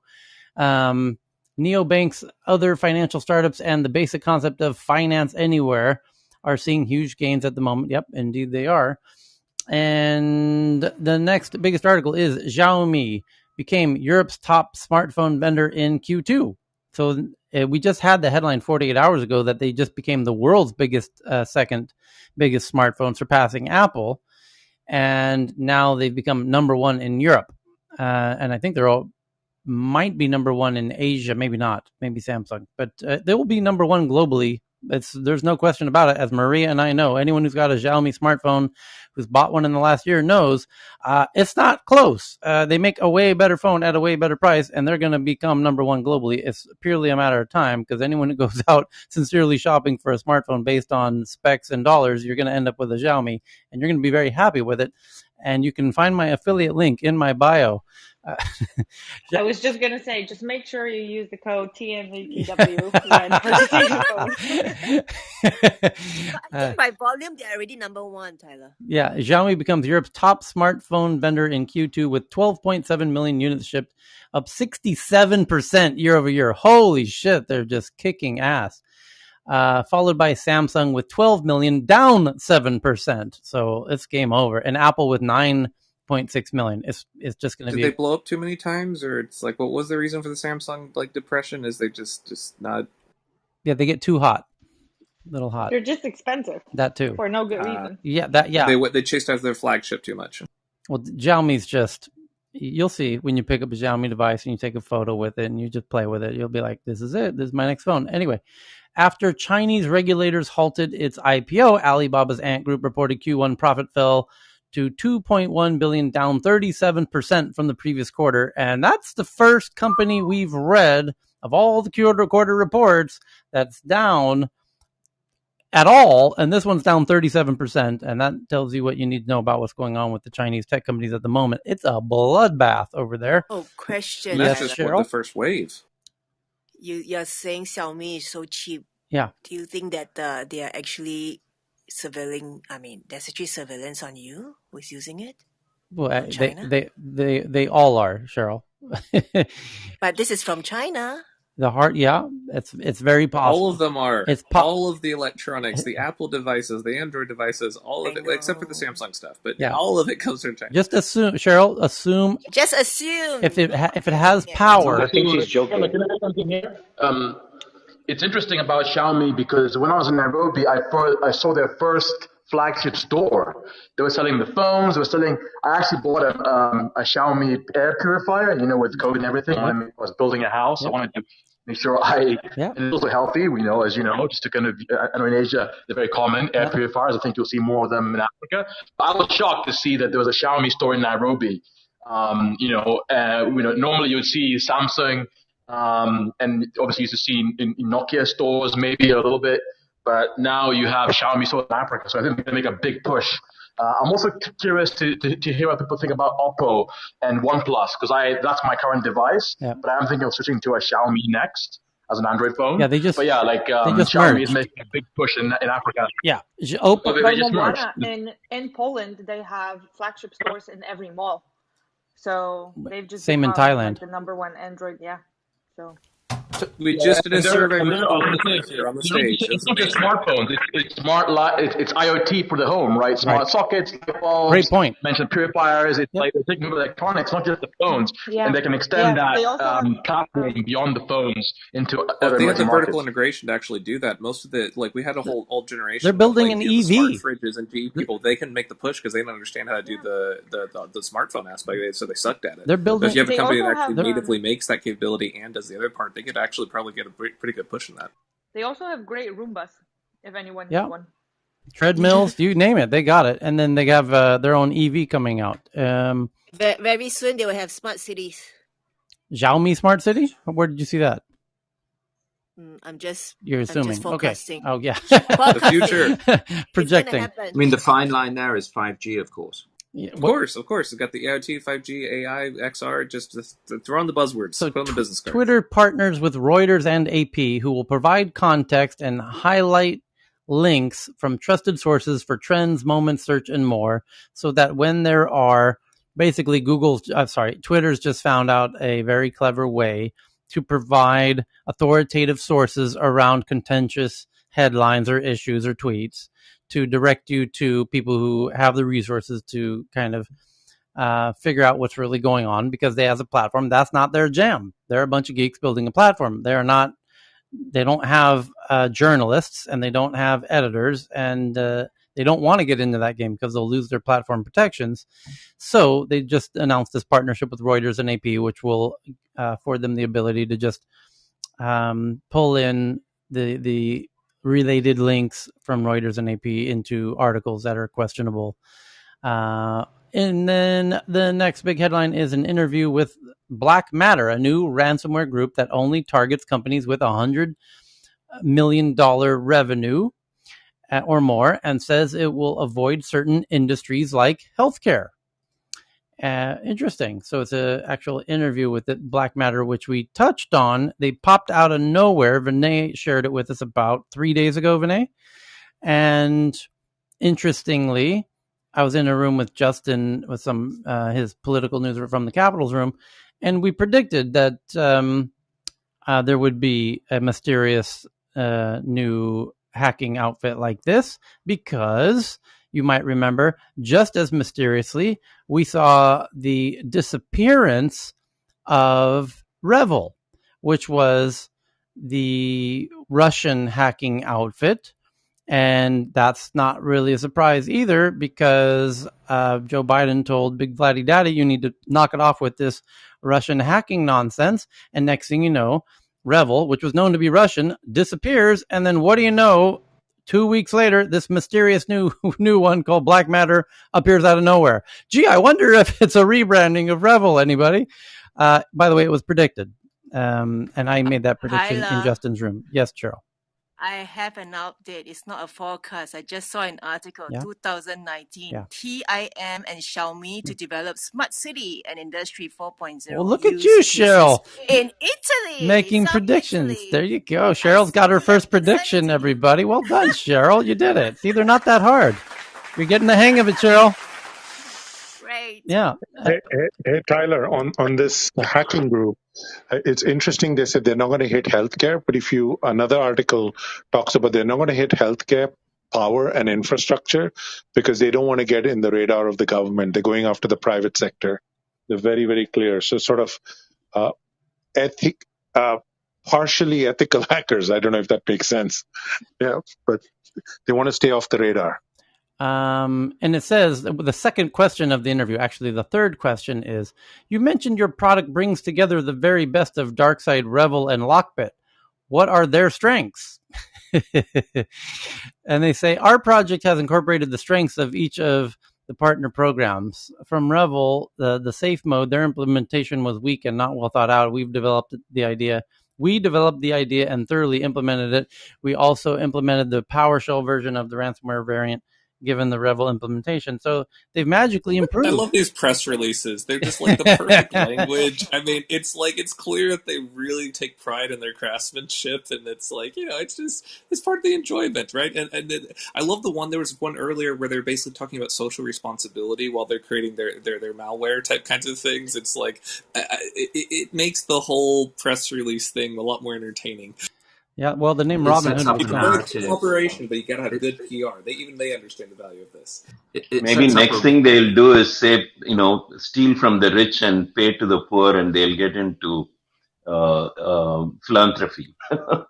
Exactly. That's the narrative they want to sow, is that these guys who are black hats, but they're pretending to be red hats, which is what the in-betweeners are called, right? So they're black hats that are pretending to be red hats that are trying to create a Robin Hood narrative, a real Robin Hood narrative, not like the stock one, and get the people behind it. But really, you're getting behind another sock puppet for a bad actor. Yeah. They're easy to spot too. I don't want to judge, but we kind of had someone last night that was parading around being anti-IRS and like, I'm gonna make billions and I'm gonna run off and fuck the police and fuck this, and we get it, but it's like it's transparent. Is Johan on stage, or did he jump out when we brought up this headline? Oh, that's unfortunate. Yeah, he jumped off. You can pin him again. Yeah, I think he doesn't. Bring him back from the ether. No, he knows a little too much than he can share on that headline. So the next big headline is that UK-based Emojipedia, an encyclopedia for emojis founded in 2013, says it has been acquired by smartphone software company Zedge, whatever. Next one, up from South China Morning Post, China's top state propaganda outlets jointly call for limits on the role of algorithms in content distribution to help improve culture and art reviews. Say what? Ooh. The policy guidelines mark the latest effort by Beijing to align online content with the state's agenda to rein in the role of. They're going to they want control of the algorithm stuff. They're going to basically dictate essentially what algorithm they're allowed to use for recommendation stuff. That's going to be nuts. Yeah, let's read this slowly. They're curating the mimetic field. That's the culture field. So if you look at my PTR image, you have the genes, which is the health, and then you have the memes, which is the social culture, which is the democracy element. So that's how they're going to curate their culture. The policy guidelines mark the latest effort by Beijing to align online content with the state's agenda. Oh boy. And to rein in the role of capital and technology. Oh boy. This is from a state. Well, it's not state owned. It's privately owned. But they've killed a few tech companies already announced on this thing first. So it's a mainland, right? It's a state-based response to Apple, Google, and everything that's going on in America.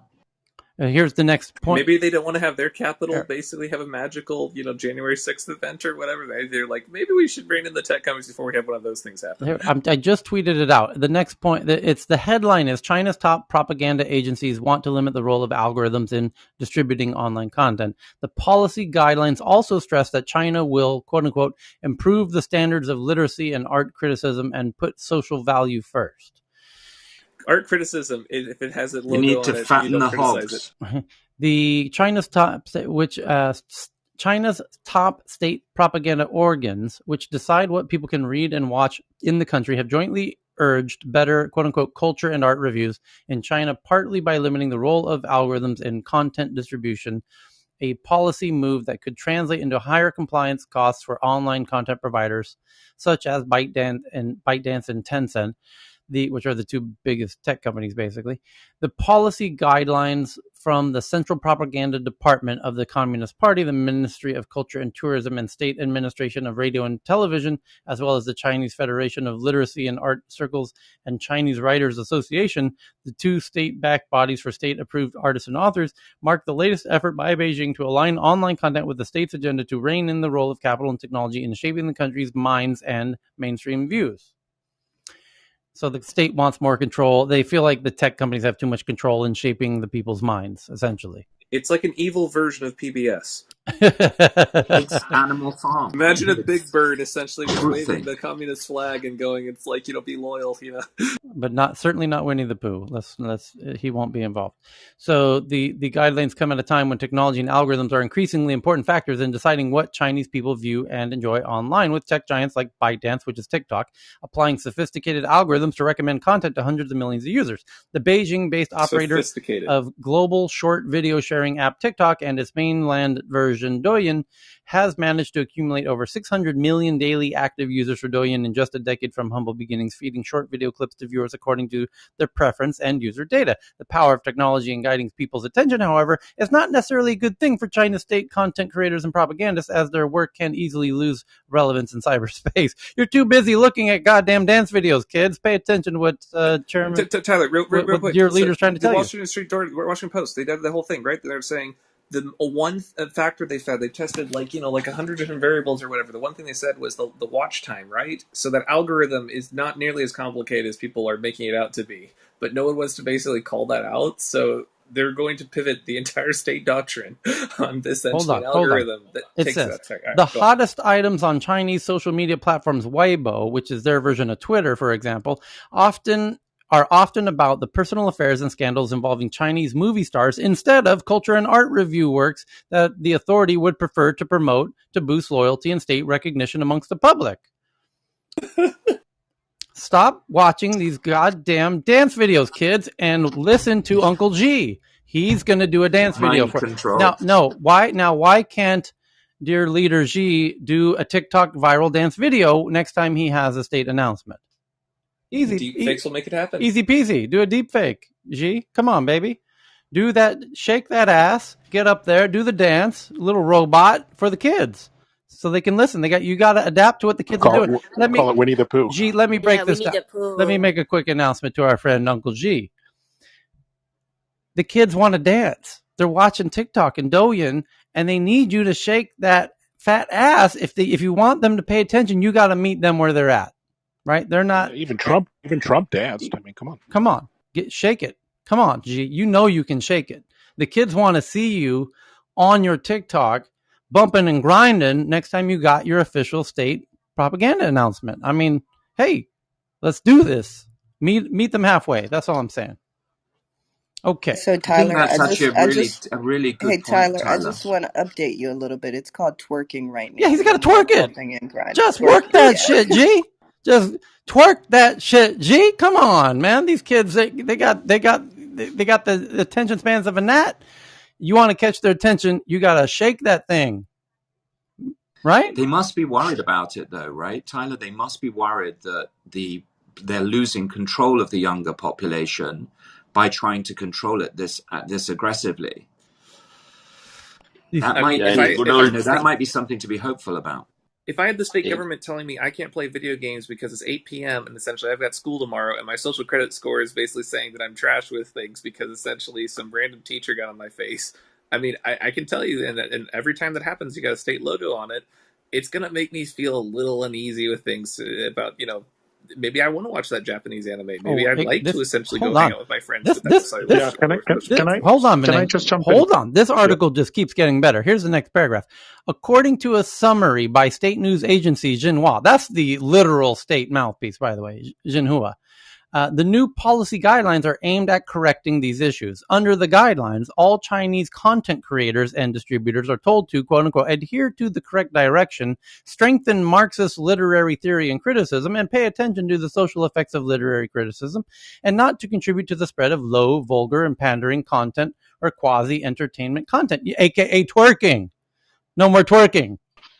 This is like the communist version of the moral science classes some of us had to attend when we attended Christian My schools. granddaddy died so that I can twerk on the TikTok, baby. Who? So can I just respond, Nicholas? You kind of said this might be a sign that the Chinese government may be losing control. I would actually disagree. The Chinese government, CCP, has been very good at being extremely proactive and long-term thinking. So they are heading it off at the pass before it gets a bigger problem. So they're actually being very proactive. I agree with you, Vinay. I'm saying that what it indicates is that the government feels that they need to institute a higher level of culture because the culture is being dumbed down, in inverted commas, from their perspective, and they have all of the control. I grant you that, and that it's interesting that they're using the revealed hand of the government to shape their population. And in America, we hide behind this idea that the government isn't trying to use the same invisible hand, but the invisible hand they're using is that of the corporations that make up the technocracy and that pay the returns to the shareholders. So it's whether you have a free market approach to shaping your nation or whether you have a centrally planned version. Well, free market is that's the problem is word free, right? That's never, right. Yeah, so the whole definition of free that's part of the challenge, and what they're trying to do as a state capitalist, society, is they're trying to protect from the edges, right? The problems at the edges, and so They're I mean, trying look, to nudge. They're trying to nudge well, their there's a nudge. society. It's absolutely a piece of it. But those of us who believe on personal liberty. Look at what we're dealing with right now with people not getting vaccinations.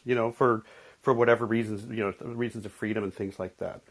This is exactly it. It is the culture clash of central planning versus in inverted commas free market capitalism, but that free market capitalism has been co-opted by a new form of aristocracy, which is the technocracy, because they have all the money and they have all the power because they're operating the OS, Android or Apple, that we're all sitting on. Right, but they're operating in this quote unquote free market. So I mean, it's kind of like it's Mao all over again in what she's doing, right? And just as he wasn't able, well, I'm not going to say that publicly on this app, but he's trying to do it with it's a digital cultural. I wouldn't use the word revolution, but the way that he's attacking it, I use a different word. I got to run now, so thanks so much. Thank you, Nicholas. Thank you. Beijing showed its disdain for aberrant online communities, or aberrant. Beijing showed its disdain for aberrant online communities this week after the Cyberspace Administration of China, the internet watchdog, cleaned up 150,000 instances of harmful content and punished more than 4,000 accounts related to fan clubs or online communities formed around celebrities, according to a separate report on Tuesday by Xinhua. Punished? Yeah, that's the key. That's the word that I caught my attention as well. I mean, do they really just not like some sort of fan club of some celebrity aspect? They're like, no, jail time for you, social credit score goes to the hell. It's like, why would anyone like Justin Bieber of China? I mean, it's like is that sort of punish? I mean, that seems kind of dark. I mean, the carrot's kind of getting taken away from the Chinese people, right? I mean, they've got what they've moved from agrarian to city life, and they've got, the housing, they've got the convenient food that can get delivered whenever they want.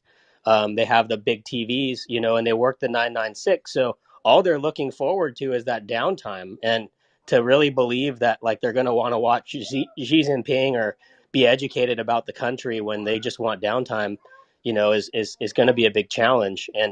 And Chris, on what you were saying is, I know privately some of us have wondered if we could maybe take all the Kardashian fans and maybe punish them.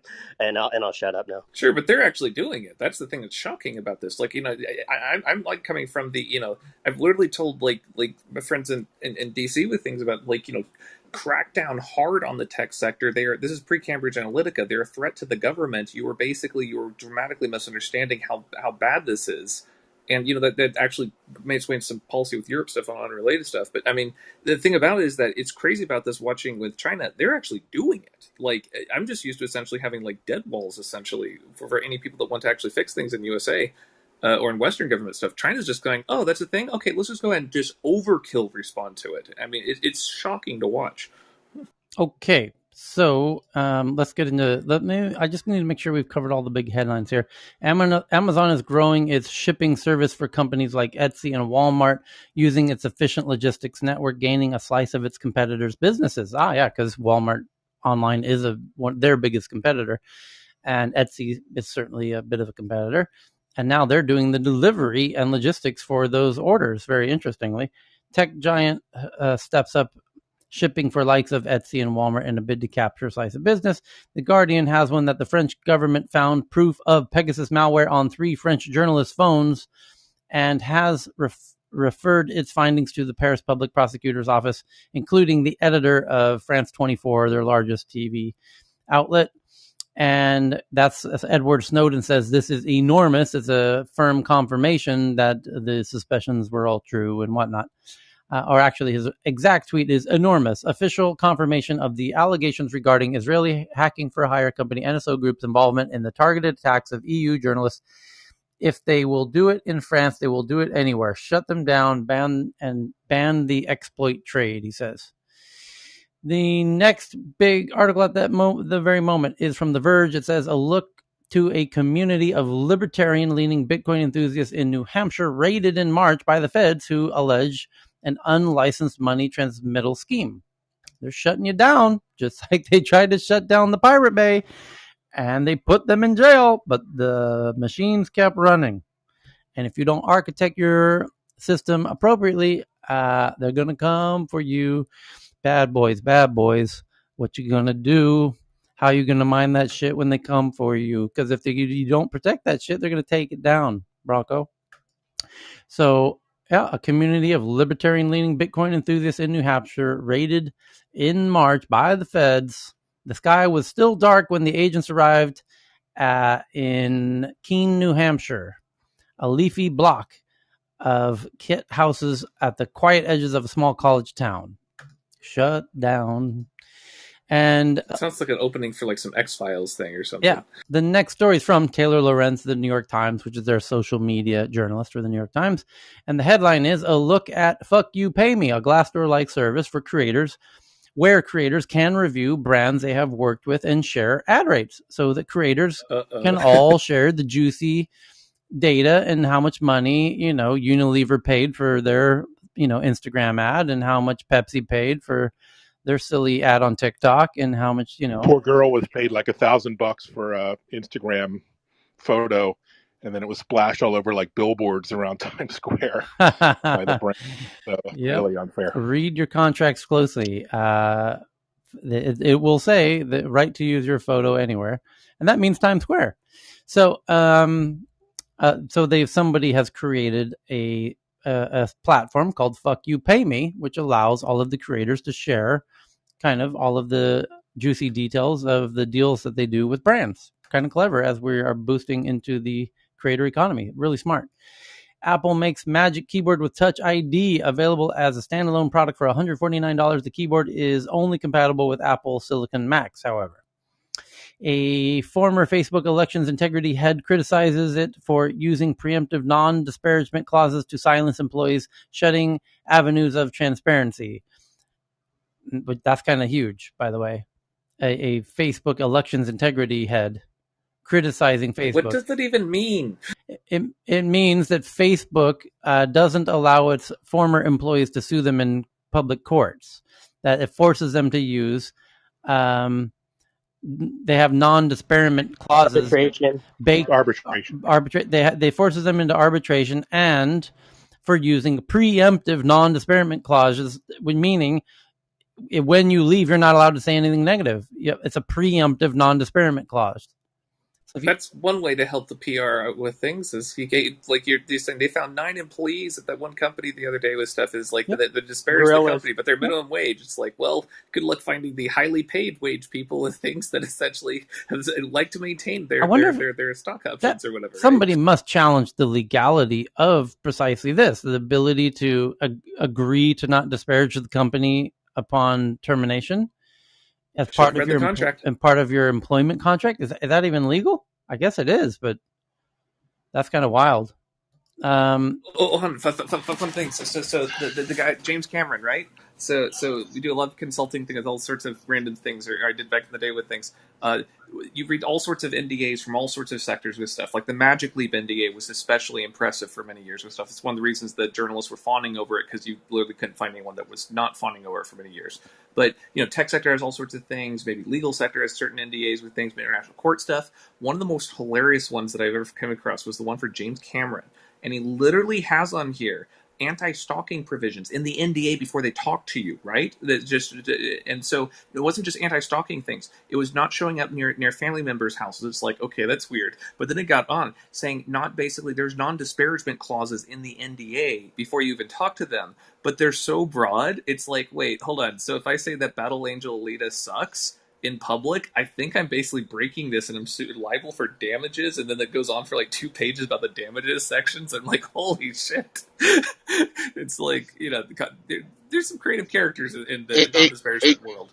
Hey, Tyler, this is kind of breaking news right now related to everything we've been talking about. Go. Like Donna's in this clubhouse room right now, but it's entitled SEC Chair to speak at 12:15 p.m., which is West Coast time, regarding crypto and national security. I don't know if he's coming to the room or if they're just having a room because the SEC Chair is going to be on television discussing those issues. Gary Gensler. National security. Yeah.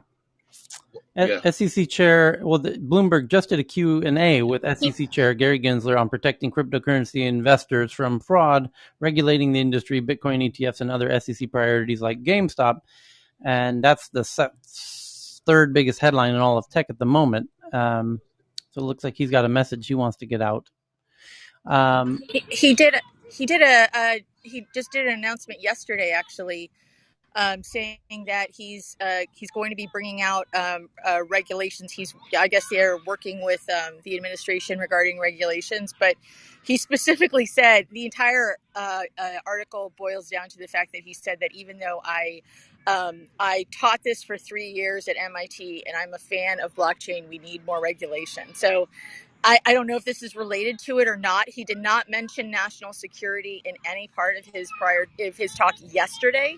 So I have no idea if that's if something particular happened today that regards this or not. But I guess we'll see. Okay. Those are magic words to get you to the front of the line. Whatever you say after that magically happens because it's for national security. And it's yeah. Okay. For real. That's true. Yeah. Is he the same gentleman that was under Obama, the Commodities Trading Commission's head? Does it really matter? Okay. Controversial crime app Citizen that we've talked about a few times now, which allows, it's a two-sided marketplace. On one side, users pay to get updates of shit going down in their neighborhood. And on the other side, they're paying people to run around town and live streaming anything that's happening in their neighborhood. So they encourage you to follow police cars when they're in pursuit and, be there when the action happens and capture it all. And so people can get... Your local HOA has never had more fun. Or, you can just buy a little radio and tune into the police frequency, like people used to do. So after months of testing with upwards of 100,000 beta testers, Citizen today is launching its Premium Protect offering for all users. The subscription service runs $20 a month and opens up a number of features on the app. Chief among the new paid features is Get Agent button. Did I predict this was coming or not? Did I not say there would be a pro version and you can call for the bodyguard backup? Chris? Bodyguard backup. Yes, I did. Here it is. Which offers access to Citizen Operator for a number of different scenarios. The company says it exists for instances where the user may not want to be seen calling 911, whether that's a matter of personal safety or other issues around calling the police. No doubt depends on both the user and the situation. Oh, God. The agents effectively work as a conduit to emergency operators, but now you get the Get Agent button for $20 a month. Oh, Tyler. You know how you can like the Uber X? You get Uber XL? Can I get just the guy with the taser? If I paid a little extra, can I get the guy with assault weapons? Can I get the whole black van experience with it's coming, showing up with Chris, little miniature tanks? I'm telling you right now, as somebody who predicts these things, you can call on demand. You can call me Mystic Mac, but what I'm telling you now is this is just a little testy. They're going to start with the Get Agent button. And if this goes off and the journalists don't freak out and the users like it, you better believe they're going to keep escalating until a goddamn fucking tank rolls down your road, for the pro premium tank version. I liked it better when Uber was doing their experiments and you could order a mariachi band anywhere in San Francisco and it was the cool, it's delivering happiness. And it's this is the same thing. It's I'm an Apache helicopter. I want to what's going to screw it up for everybody though, Tyler? They're going to use it for God damn it, my Facebook isn't running. Domino's showed up late. This dude this guy gave me I bought a dub from somebody and it's only half a gram instead of a full gram. I think that's what's going to ruin it, unfortunately. No, what's going to happen is someone's going to get kicked off of a United flight for not wearing a mask. They're going to call in the backup. They're going to call in the Apache helicopter to go nuclear on United Airlines when they're getting dragged off the flight at, Terminal 5. The gig that's worker like economy. Mercenaries for hire. Yeah. Exactly, but essentially that's the old school. Like mercenaries, the old school version was it's bad terms. You go to a war zone in the middle of some godforsaken country, you fight for months on end in terrible conditions. This is the gig worker economy. You can do it in an afternoon and basically shoot up a place. Chris, you're going to love this. You're going to love this. All right, here's the quote. Our Protect agents are highly trained safety experts who are equipped to help in a variety of stressful or uncertain situations. The company write about the new service. They personalize your experience to your situation. They can personal. Oh my God, they're running after me. They provide first support agents will be there. They can escalate to 911, provide first responders with your precise location, alert your designated emergency contacts, navigate you to a safe location, or simply stay connected with you and monitor you until you feel safe again. OnStar. The other key feature here is the new Protect mode, which again offers quick access to the aforementioned agent. When enabled in a questionable situation, the app will live monitor the user's audio feed using AI to detect things like screams, offering up a connection to the agent. If you don't, where did they get that training set data? If you don't respond, it will auto connect you. Users can also shake the phone twice to access agent directly. A recent job listing. I get support drones flying in overhead with things. Can I get my own personal airstrike while I'm at it? They're cheap now, right? I mean, get a little mortar strike going on. Mini Apache drones. That would be fantastic. Tyler, my girlfriend's Apple Watch accidentally misfired. She pressed the button in some wrong way, and the police showed up because you have on the app on your Apple device emergency calling. So it's not too different. A recent job listing for the app includes the following. In this role, you will be communicating with users who are in need of assistance in potentially unsafe conditions. You will be responding for guiding difficult conversations and using your best judgment in determining the severity of these situations in real time. You will be at the front lines of helping users who feel unsafe in their surroundings and offer direct assistance and escalation to 911. $12.35 an hour.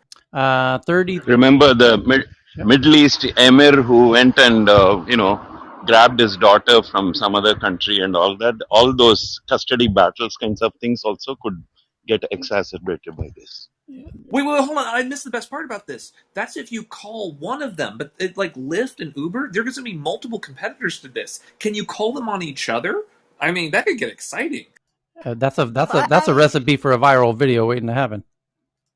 But I have a question. Why American rather trust this kind of private institution and not their public law enforcer? Cheryl, just like wait, Cheryl, just like you told an American earlier today that they need to travel outside of America. It sounds like you need to travel. Yes. You need to travel to America. Is clearly the implication. I've been there many times. Yeah. Did you go Cheryl, to Texas? It's relatively safe until you really need the police, and then it's like a 5 to 10 minute wait, and you need them in seconds. It's like if you are in dangerous condition, why don't you call 911? Why do you want to call them first and then let them decide whether they should call 911? If you're the wrong skin color, it might not work out well for you. And I'm being brutal about that, but we have long-standing social problems, and the problem is that we outsource them to the wrong departments because it's politically useful for domestic, party versus party stuff. And these are things that can be fixed, but instead of fixing them, we punt the can down the road. And it gets more and more difficult to fix these things. So then you start seeing these absurdities happen. Honestly, this is horrifying hearing about this as much as this is hilarious. I mean, what was it? Like, there's a new movie coming out with, like, the Deadpool guy or whatever, Ryan Reynolds, for, like, Free Guy, and he's running out through a Grand Theft Auto city where everyone's just firing bazookas at each other. I mean, this sounds like tech people are looking at the plot lines and going, man, what if we made that real? It'd be awesome. I mean, it'd be great if we could, like, not build that future, but it seems like you can get better valuations for that. I don't know. Okay, let's run through some headlines here. Facebook to require all U.S. On-campus employees to wear masks. And now Microsoft is forcing vaccination proof to come back to work. A Hong Kong pop singer, Anthony Wong, was arrested for singing at the 2018 election rally. And no, he wasn't arrested. He was arrested on allegations of singing at the rally. So it's that's an arrestable offense now. Well, the headline from Wall Street Journal is Hong Kong pop singer arrested for singing. The next article that I got up here is from Singapore's forest to farms on New York City rooftops, world cities uprooting the urban jungle.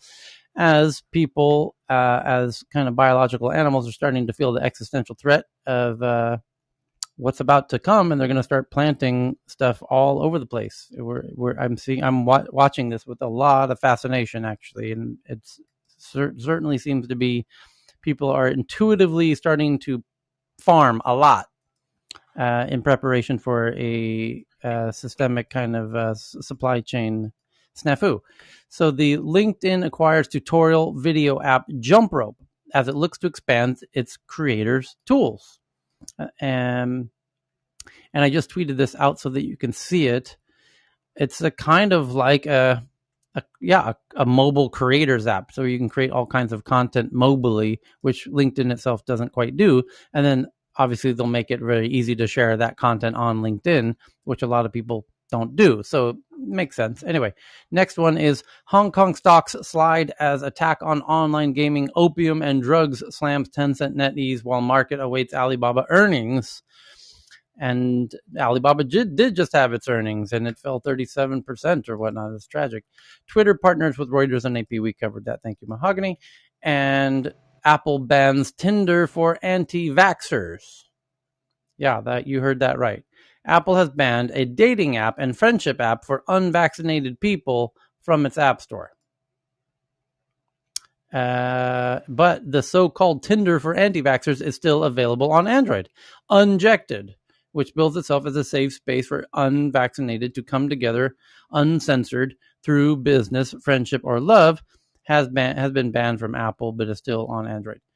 And that's from the New York Post. Thank you, Rhonda. Poppy has one from CNBC about Google will abandon Qualcomm and build its own smartphone processors this year. No, not exactly. Not exactly, but kind of. Anyway, that was CNBC. Self-driving tech developer Aurora raises $2 billion in a SPAC listing that values it at $11 billion. All you need to know, if you're doing autonomous driving, especially the interstate trucking, you'll get funded. That's a huge space. Tencent plummets as China takes aim at online video games. Yep, we covered that. Panic is suddenly spreading among Bitcoin, Ethereum, and the Dogecoin traders due to the new U.S. rules, the new bill. We covered that. As Coca-Cola auctions its first NFT, more brands are entering the metaverse. Yeah, they're all going to enter the metaverse just like they entered Facebook and Twitter back in 2007 and 8. And it's going to get entirely... And Second Life back in the day. Yeah, it's just going to get incredibly annoying to hear everyone announcing they're getting into the metaverse because everyone's going to get into it. Please stop turning it into PR announcements. Yeah, who gives a fuck that Coke's in the NFT space? Jesus Christ. Subway's got an NFT. Now we're talking. Now we're talking. Can we track that tuna? Because you wouldn't eat the sandwich. Can we track that tuna back? Where's the Japanese around the world NFT? Tyler? I want to know where that tuna was sourced from. What if every tuna fish had its own NFT and you could like trace it all the way back to the fish farm? I mean, it'd be beautiful. Tuna on the blockchain. From our farm to yours. It'll be like Maury Povich, like your sandwich was not tuna. It's bonito. At the DNA lab, we've done the tests. That sandwich is not the father. Is not the tuna you thought it was. When TikTok launched, the audience gas. Yes, the non-Americans have no clue what we're talking about, but the younger Americans don't either. Yeah. It's that stuff you see on television. The Chinese state TV are not happy about what they're saying. It's like this is low culture thing. There's a version where they basically do paternity testing on trash television in the USA. It's kind of a guilty thing to watch because we're watching some people that are they never quite adjusted to society, but now they're basically figuring out which one of their 8 kids is basically from like the third father. It's amazing. It's literally the people doing live reveal paternity tests of families or mothers who it's not clear who the father is, and then they bring the mother and both potential fathers and do a paternity test live on TV, and and then the special guest star of the third and fourth people they didn't even realize they're contestants. It's amazing TV. It's a cross section of America. It's a slice. It's a slice of America that we don't let out, and you don't want to see. Actually, it's. But you could see the tuna version of this. Yeah. That would be amazing. And saying it's like, is it Benito? No, it's not the Benito. It's. Sounds like an SNL skit. Yeah. Well, when TikTok launched its resumes platform last month, because they're getting into jobs, because these kids want jobs. Will LinkedIn become TikTok, or will TikTok become LinkedIn? So that you can shake that ass and twerk that thing to get that job. When you're doing that dance, you can make it rain and get that job. Show that potential boss how you can work that thing in your dance video on TikTok. So when TikTok launched its resumes platform last month, it became as a surprise to many. Well, it turns out video resumes, as well as social media, could play an interesting, significant role in helping people land jobs. TikTok resumes feature could reflect a larger shift to video-first job applications. Companies could increasingly look to social media to find their dream candidates. I was doing this in 2007 when I forced every job applicant to send in a YouTube video answering like 3 simple questions. And I could tell from those questions if it was worth having an actual interview with them or not in the office, and dedicating, 30 minutes of my time to, because I could tell very quickly. So that was one of the best things I ever did in expediting, automating the hiring of, and I could tell a lot by the quality of the video that they would make, actually, even before they even opened their mouth. But then I could usually tell from that. But anyway, built a great team doing that. That was fantastic. Housing crisis. And by the way, it's amazing no one's ever built a startup out of that. Now TikTok's doing it. So that's great. But there's something really big about that, though, with regards to just how the resume and the keywords and how LinkedIn, the algorithms used through LinkedIn for filtering out job applicants and stuff like that. So Hold on, breaking news. Okay. Thank you, BB.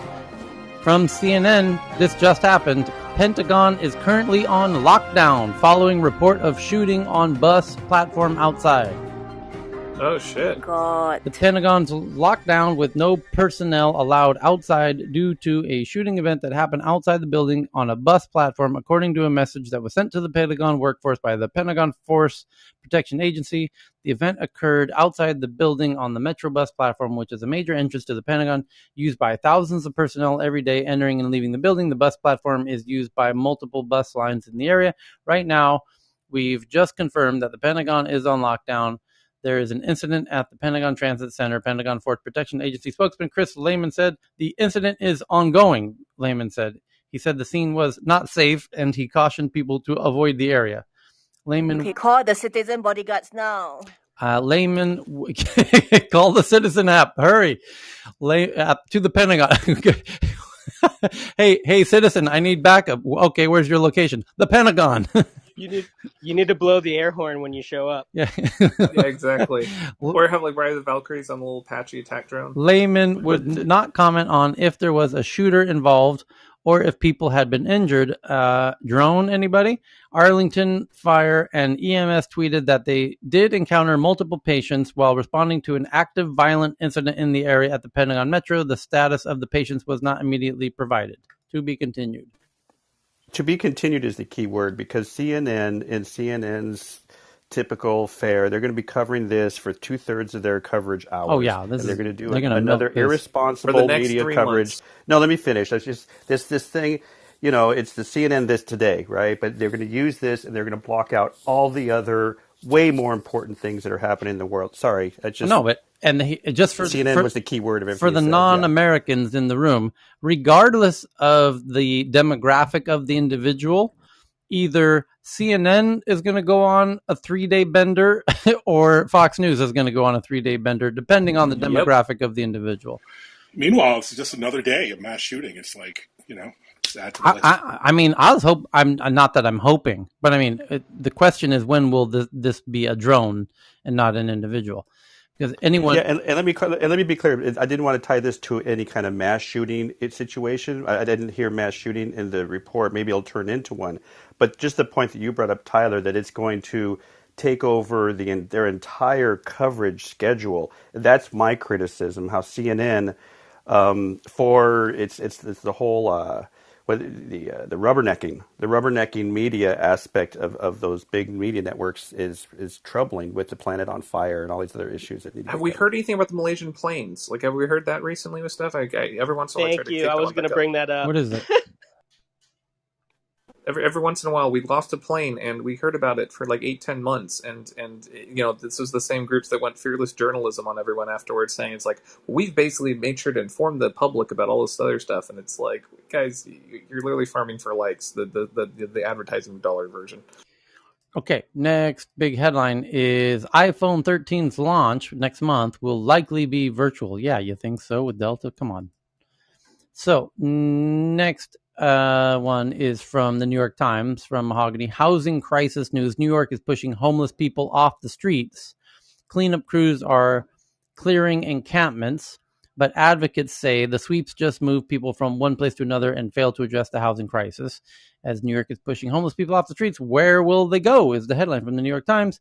Cleanup crews are cleaning encampments, but yeah. And so, by the way, LA passed this as well, that no one can camp on any public space, as there was tons of encampments popping up all over LA.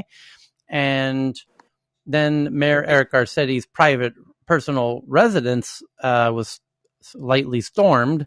And now he today was announced he's just become the U.S. ambassador to India.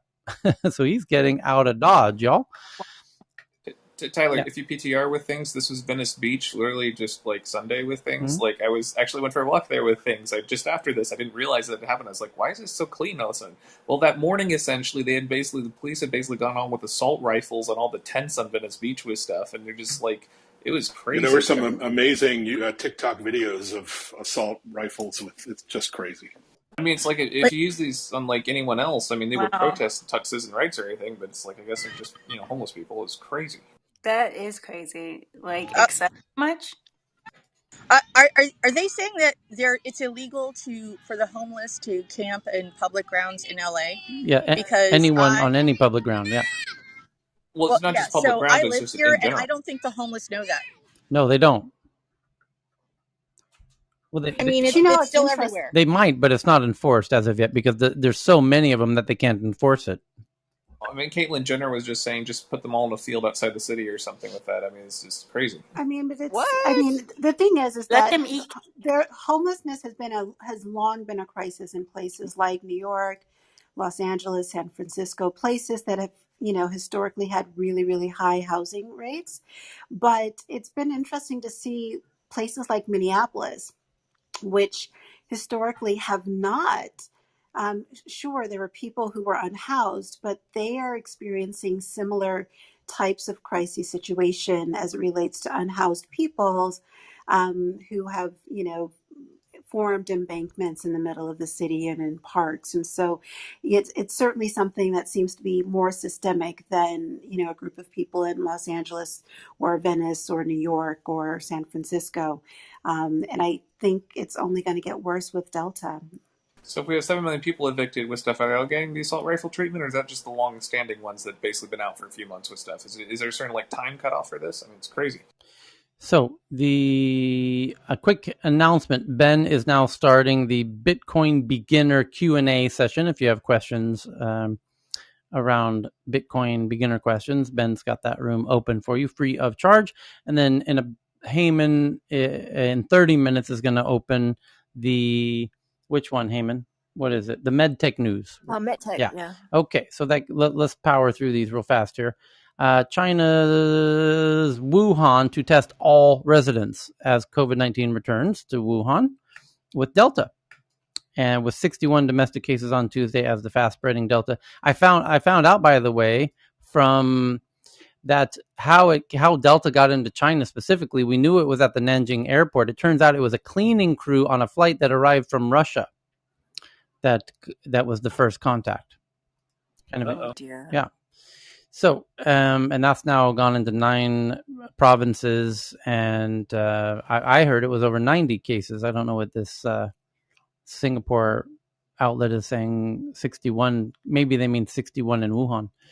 So the next headline of the moment is Chinese newspaper labels gaming as spiritual opium, or something to the equivalent. Yeah. And we covered that. NPR headline says anti-Semitic posts are rarely removed by social media companies, and they have the data to show it. And they did a research into this where they found a whole bunch of clearly anti-Semitic posts about Holocaust denial, and then told all of the social media apps about it, and then figured out and watched who took down the content. Turns out, they all did about between 10 and 20% takedowns. And but none of the accounts were suspended. And there was actually there was two different outlets that did this same thing nearly simultaneously, and they came up with similar but totally opposite data. It was all between 10 and 20%, but the first report had TikTok doing the best, the other report had them doing the worst, the other one had Facebook doing the worst, the other one had Facebook doing the best. So there needs to be several more reports to figure out who really gets the bronze medal and silver of not taking down anti-Semitic posts. So the next article is from South China Morning Reports. Why did China launch an unprecedented crackdown on its education sector? And if you follow tech news around the world, you know the answer to that. And but you can read the South China Morning Post answer to that. And today it's cool, tomorrow it's junk. We have to act against our own throwaway culture. We need products we can repair, reuse, and recycle, not just ones deliberately built to become obsolete, says design professor Jonathan Chapman. And this kind of begs my point about now that we have these delivery autonomous networks all over the place, let's get into the rental-fication market where all of us can start renting out all of our closets and storage units and garage crap all the time. And that now that that's becoming technically feasible, that could be truly fantastically disruptive in a beautiful way. Pentagon and Tyler, yeah.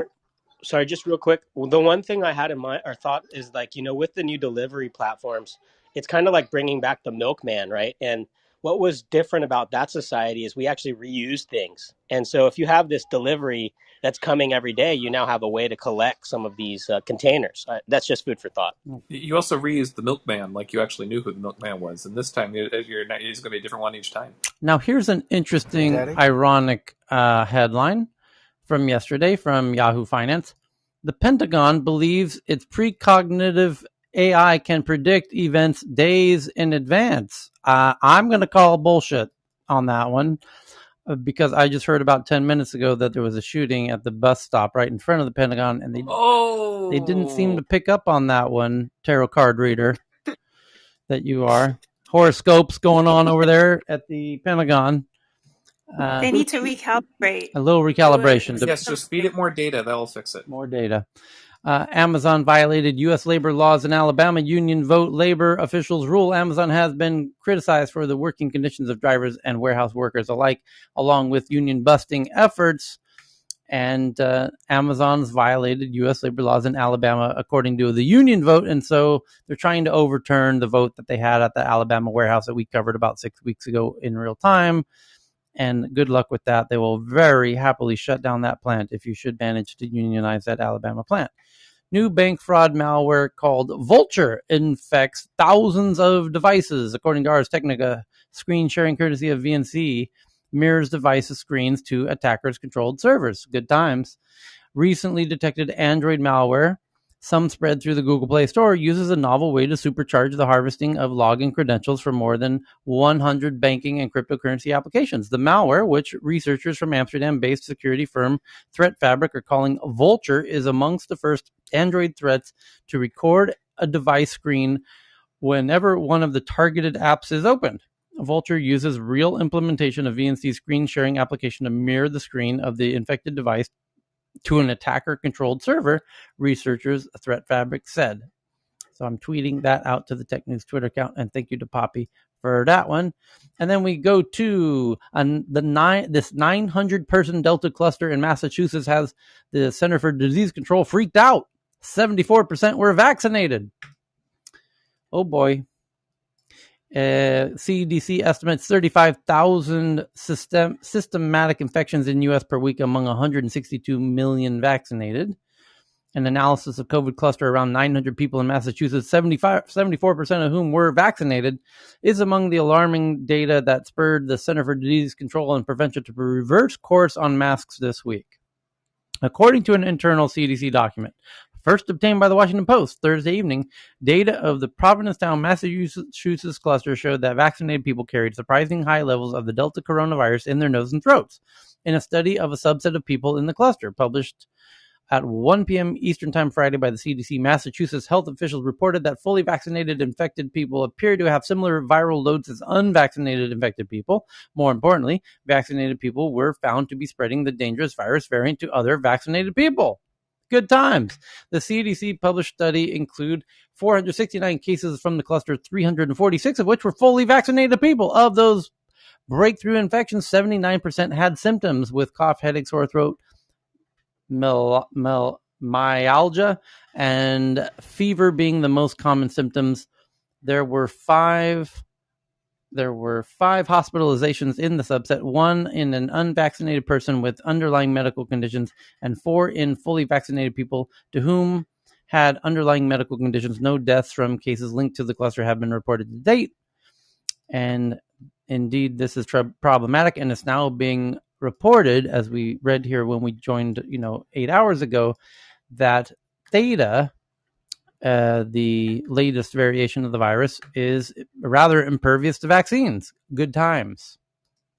Question. Yes. If that's the case, those health pass that's required to go into restaurants and public museums, etc., are they does this still make sense? Because even if you are vaccinated, you will still spread like crazy. Of course it doesn't, but we'll keep them open because business needs to march on with things because we've decided where our values lie. So states are going to come out. Vaccines must be supplemented right now with masks and distancing and common sense. Oh, you're going to force common sense on us now, John? Oh, I take it back. Well, what about like Rob DeSantis? I feel discriminated against all of a sudden. You mean bleach isn't effective? So there's different lines of defense, right? The first line is put your freaking N95 on if you can get an N95. And in the social distancing is part of the question, John. In the MedTech room, if you want to join us, this is probably going to be a topic we're going to kind of flesh out quite a bit more. But this new Delta is looking like a reset, everybody. So the VW ID Buzz is a new VW vehicle, kind of an homage back to the original Beetle and original bus from the 60s. It's called the ID Buzz. And the VW Volkswagen ID Buzz rumored to be released in 3 variants.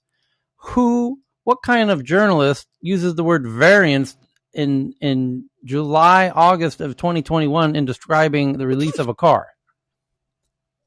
It sounds like it's something that can go viral here. We just got our attention with it. Shit. So, next headline from Evan. My 500-year plan to alter human DNA to make us ready to colonize other planets is the headline from RT, which is Russia Today. Mad scientist gets journalists to interview him. It's from Chris Sweeney, is the author and columnist who has written for newspapers such as The Times, The Daily Express, The Sun, whatever. And that's always a sign that they're not very prestigious when they start mentioning what other publications they've been published in. But anyway, geneticist professor Chris Mason has written a book that depicts the future that we will swap this planet for others and to change our DNA to withstand the different conditions. Pack a suitcase and cancel Netflix. The human race is leaving for Mars. This is a silly article, so I'll retweet it. Thank you to Evan for that one. And the next one is from, the headline is The Challenges of Fourth Generation Espionage. This perfect storm of exploding data collection, powerful data analytics, and even virus tracking creates what some have called an existential threat to the ability of intelligence agencies. Indeed, they're all a bit overwhelmed in the age of proliferous data. Kind of it's going all over willy-nilly. It's unmaintainable. There's too much info, too much data splashing all over the goddamn place. Val Letier is a veteran intelligence officer. Before his career as a CIA case officer, he served as a State Department diplomatic security special agent. And boy, is this article slow to load, and it doesn't even load properly. It's pulling up an error page. It's okay. It's loading extra trackers on there to make sure that you get the proper they're just loading Trojan horses. That's all. It's all good. Yeah. And then Twitter will collaborate with two of the largest agencies. We covered that. Thank you, Poppy. And a cybersecurity genius is discovered slain outside of her home. Son charged after DNA found on the knife. Authorities in Maryland have arrested the son of a successful 58-year-old cybersecurity executive, alleging he murdered he murdered his mom on July 25th inside of her new waterfront home. A statement from the county police department alleges that Juanita was found dead outside her home not long after being reported missing by her boyfriend. According to the medical examiner, she was killed by sharp force injuries. Missing from the driveway was her car, which later recovered. The car was secured, and seems like a cybersecurity genius is discovered slain outside of her home, and her son was charged after DNA found on the knife. Lithuania, over there near Latvia and Estonia, part of the Baltics as we call them. This is being reported by Nikkei Japan, very reputable publication. Says Lithuania warms to Taiwan as Eastern Europe grows wary of China. Taipei and Vilnius, which is the capital of Lithuania, open mutual representative offices and expand ties. That's going to get interesting. Indeed it is. Taiwanese foreign minister speaks about exchanging representative offices with Lithuania during a media briefing in Taipei, Taiwan. And this is the beginning of the world recognizing Taiwan. And it's a tiny little Lithuania, who I believe is part of NATO. If they do recognize Taiwan, they don't got much to worry about because they're part of NATO. So but it's also Russia's getting close to China, so this might be kind of a thing going, well, we don't like Russia, and if you're getting close to China, then let's test some waters here. Yeah, but if one of these countries that is part of NATO recognizes China and China doesn't drop bombs, everybody's going to recognize Taiwan. Well, they'll have some sternly worded letters, definitely, with things. The question is whether or not they'll extend beyond that. Yep. So Heyman, are you ready to rumble? Is Heyman here? Is Heyman ready to do a thing? He's already rumbled. Audience, I think. Is he rumbling? I think Dr. Danesh is ready to. But I think they're supposed to open in like 14 minutes time. 14. Yeah, we got 14. I've got 9 hours of headlines to jump into. 10-cent shares plummet. We covered that. Italian vaccine registration system down in an apparent ransomware attack. Good times. Horong moved to restructure exit units in downsizing push. China, Horong Asset Management, the country's bad debt manager that has roiled markets. Who cares? The unusual Lambda variant is rapidly spreading in South America. Its mutations help it to dodge the immune system and seems impervious to vaccines. Good times. A lot of people reporting this one right now. And virtual reality is the rich white kid of technology is the very cheeky title. I think it was from Wired, describing that it just can't die. It has all the support. It just can't lose. It's the white kid. It's all the privileged technology because everyone's helping out the VR. The news of COVID is scarier than Delta, known as Lambda. My God, everyone's covering the Lambda thing. Chinese hackers compromised telecom companies, researchers say. Chinese state-backed hacking groups compromised at least 5 global telecommunications companies and stole records, according to Bloomberg. More Lambda news. Sunset Studios to spend almost $1 billion on new UK film studios. Blackstone Group and Hudson Pacific will spend more than $1 billion to build a film studio north of London to entice Netflix to make their movies in London. And then more Lambda. Chinese newspaper deletes report that it called video games spiritual opium.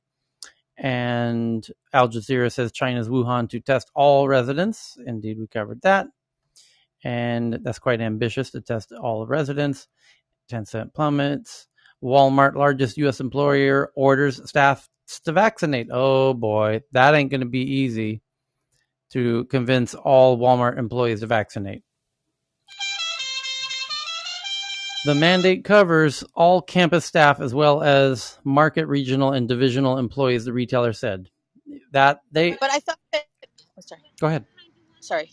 Oh, so I thought the thing with Amazon and Walmart is that it covers all of the professional staff, but it doesn't cover any of the floor workers or the or like the warehouse staff for both of them. So shipping for Amazon and for Walmart, it doesn't cover any of the people who actually work in the physical plant. So that really sucks. So it's like Bentonville and that's it? Yeah, it's like, and then if there are any executives who work in any in or around any particular store, they're covered. But the people who are the floor workers aren't covered, which means that they're not going to provide vaccines for them or time off to get vaccines. And they're not going to, there's no requirement for it. And of course, they're just going to basically keep reinfecting each other if they're not sick. But or if they get sick, but one of the big problems has been it's been trying to get time off and a time to go get a vaccine. There are a number of people who work in those in the jobs that are minimum wage or just above in the retail sector, and they literally just can't find time to do it, and they can't have time to recover either. Like that second shot is a killer, but so it's tough. So let me say this much: like the WalMarts in lower socioeconomic neighborhoods across the United States do have vaccine. You could get vaccine shots there, and I know because that's where I went and got mine. And so I don't, I know some of these headlines take a broad brush of things, but there are WalMarts that actually offer the shot at their pharmacist offices, and you could get it done same day. You could walk in, and anybody could do it, and their employees do it. And so I don't want people to think that some of them are going to be ill-served. By the way, I read that it wasn't for the employees though. There was an article that was like about I don't know, maybe I want to say like half a week old, that said that they have the vaccines that are there. The employees are not. They're generally not allowed to take those. So let me debunk that, because I do have two. They're not direct cousins, but extended cousins that are Walmart managers that have gotten their vaccine at their job location. So let me just debunk that.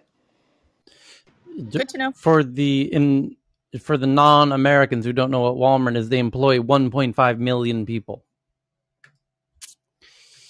They're like larger than Amazon. That's how big they are.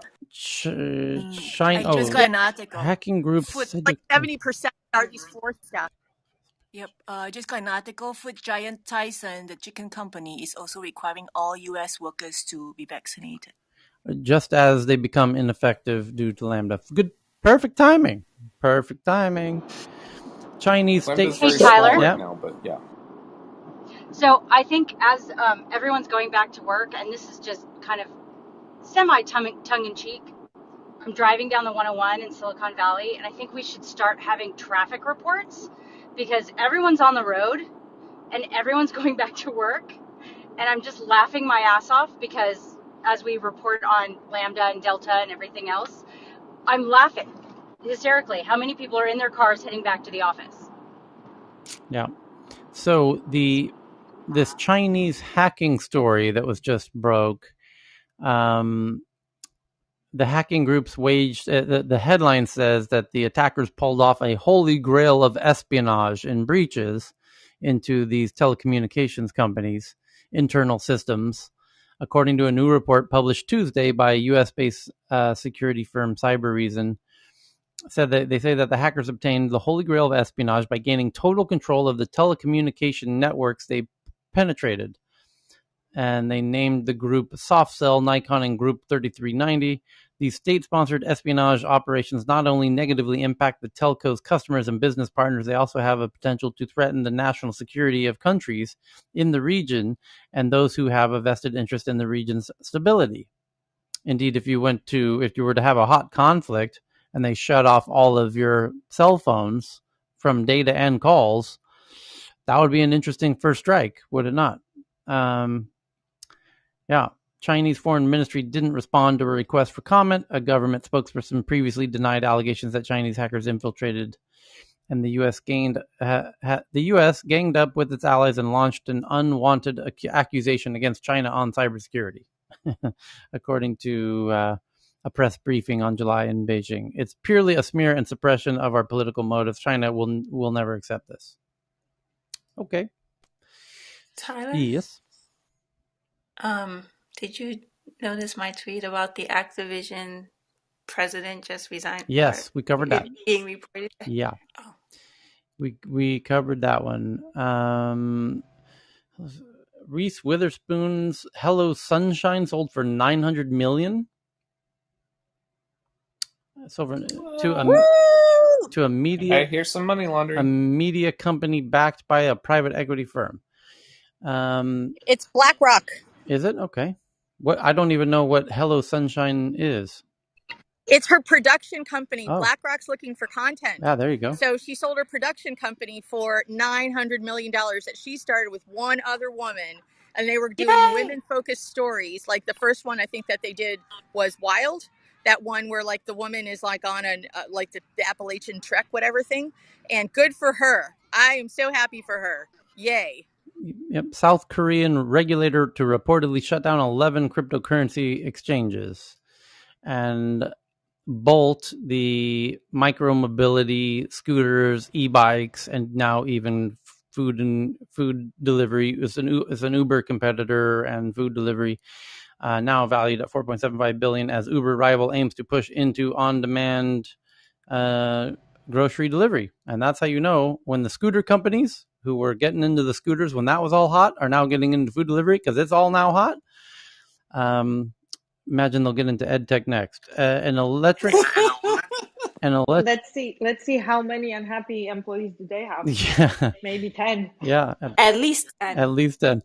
An electric jet startup just signed a $1 billion deal with a commercial airline, Lilium, a German startup making electric jets that can take off and land vertically. It has announced plans to sell 220 aircraft to a Brazilian air company. And again, another just breathtaking photo of this Lilium vertical takeoff and landing. They have some really cool animations on their website. Those are the micro turbines, the electric stuff. Those are really shiny. It's the coolest looking vertical takeoff and landing vehicle. That's a 7-passenger craft, by the way, in that photo. And the internal design is beyond. It's way cooler. I mean, it's like the Apple of vertical takeoff and landing flying cars. It's just unbelievable. And there's some really cool manufacturing on that one too. I had the founder at my event in Stockholm because Peter Carlson from Northvolt is friends with the founder of Lilium because they're providing the batteries. And so he brought them as a speaker to my event and it was a real small startup at the time. They were quite a small team at the time. It was only, that was 3 or 4 years ago. Nice, very humble little startup founder guy.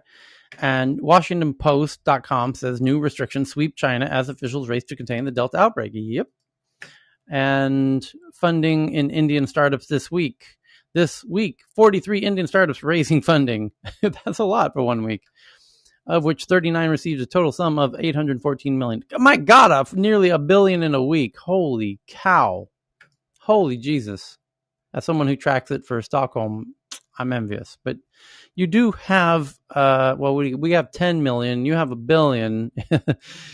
So on a per capita basis, we're still kicking your ass. What? 1.4 billion. Yeah. Federal labor official recommends Alabama. Oh yeah, the Alabama Amazon thing. That'll be continuing for the foreseeable future. Okay, Heyman, get the room open. We will shoot them over in 4 minutes. So Tyler, I had a quick one about the Clubhouse update. For those that are perennial up here on stage, you'll notice one change is that when you're clapping, you're actually really coming off mute. Basically, they stopped the policy or stopped the method where you were constantly actually broadcasting, but they never forwarded what you're saying to the server. Now you're actually purely muting. So when you hit mute, the yellow dot above your signal indicator will go away. Okay, thanks for that, Chris. And what else do we got here as Heyman opens up the MedTech room, which will Tyler, this morning's room. I just wanted, you remember we used to do the MVP. I do want to suggest the MVP should be given out for the kind of dissection of that China story on the EdTech thing. I know it came out in later headlines, but I thought this morning's room was particularly brilliant at uncovering that, and just wanted to put a marker down. Oh, thanks. Nice work, Do Tyler. we have room for one more headline? Anyone burning with one? I have 8 hours of tweets to go. Oh my goodness. Tomoko just sent one in from Subway. Holy cow. Subway's in the news. Sounds like the most important thing today. In TechCrunch Japan. Have they started using real tuna? Yeah, tell me more. Tell me Japanese more. company Oki, OKI, which means big in Japanese, with sandwich company Subway use emotional AI technology to suggest, recommend what you want to eat by checking your facial expression and gaze. Now you don't need to make a decision anymore. That's the headline. Can you just pay with your face too? I wonder if you could pay with it too. You could pay with your face, and I wonder what kind of face I need to make to get tuna. Tyler, you're looking like an Italian herb crusted bread at the moment. Plus tuna. I don't With care. I'll extra still cheese. eat that shit. I'll eat that shit. Oh, good times. Okay, let's head on over now to the MedTech room with our friend Heyman and all of the MedTech smarty pants folks. Hold on, not yet. Hold on. I think Heyman is still in the room. No, he's over there in the tech news. He started. He's good. Yeah. We just do the outro music and we're good.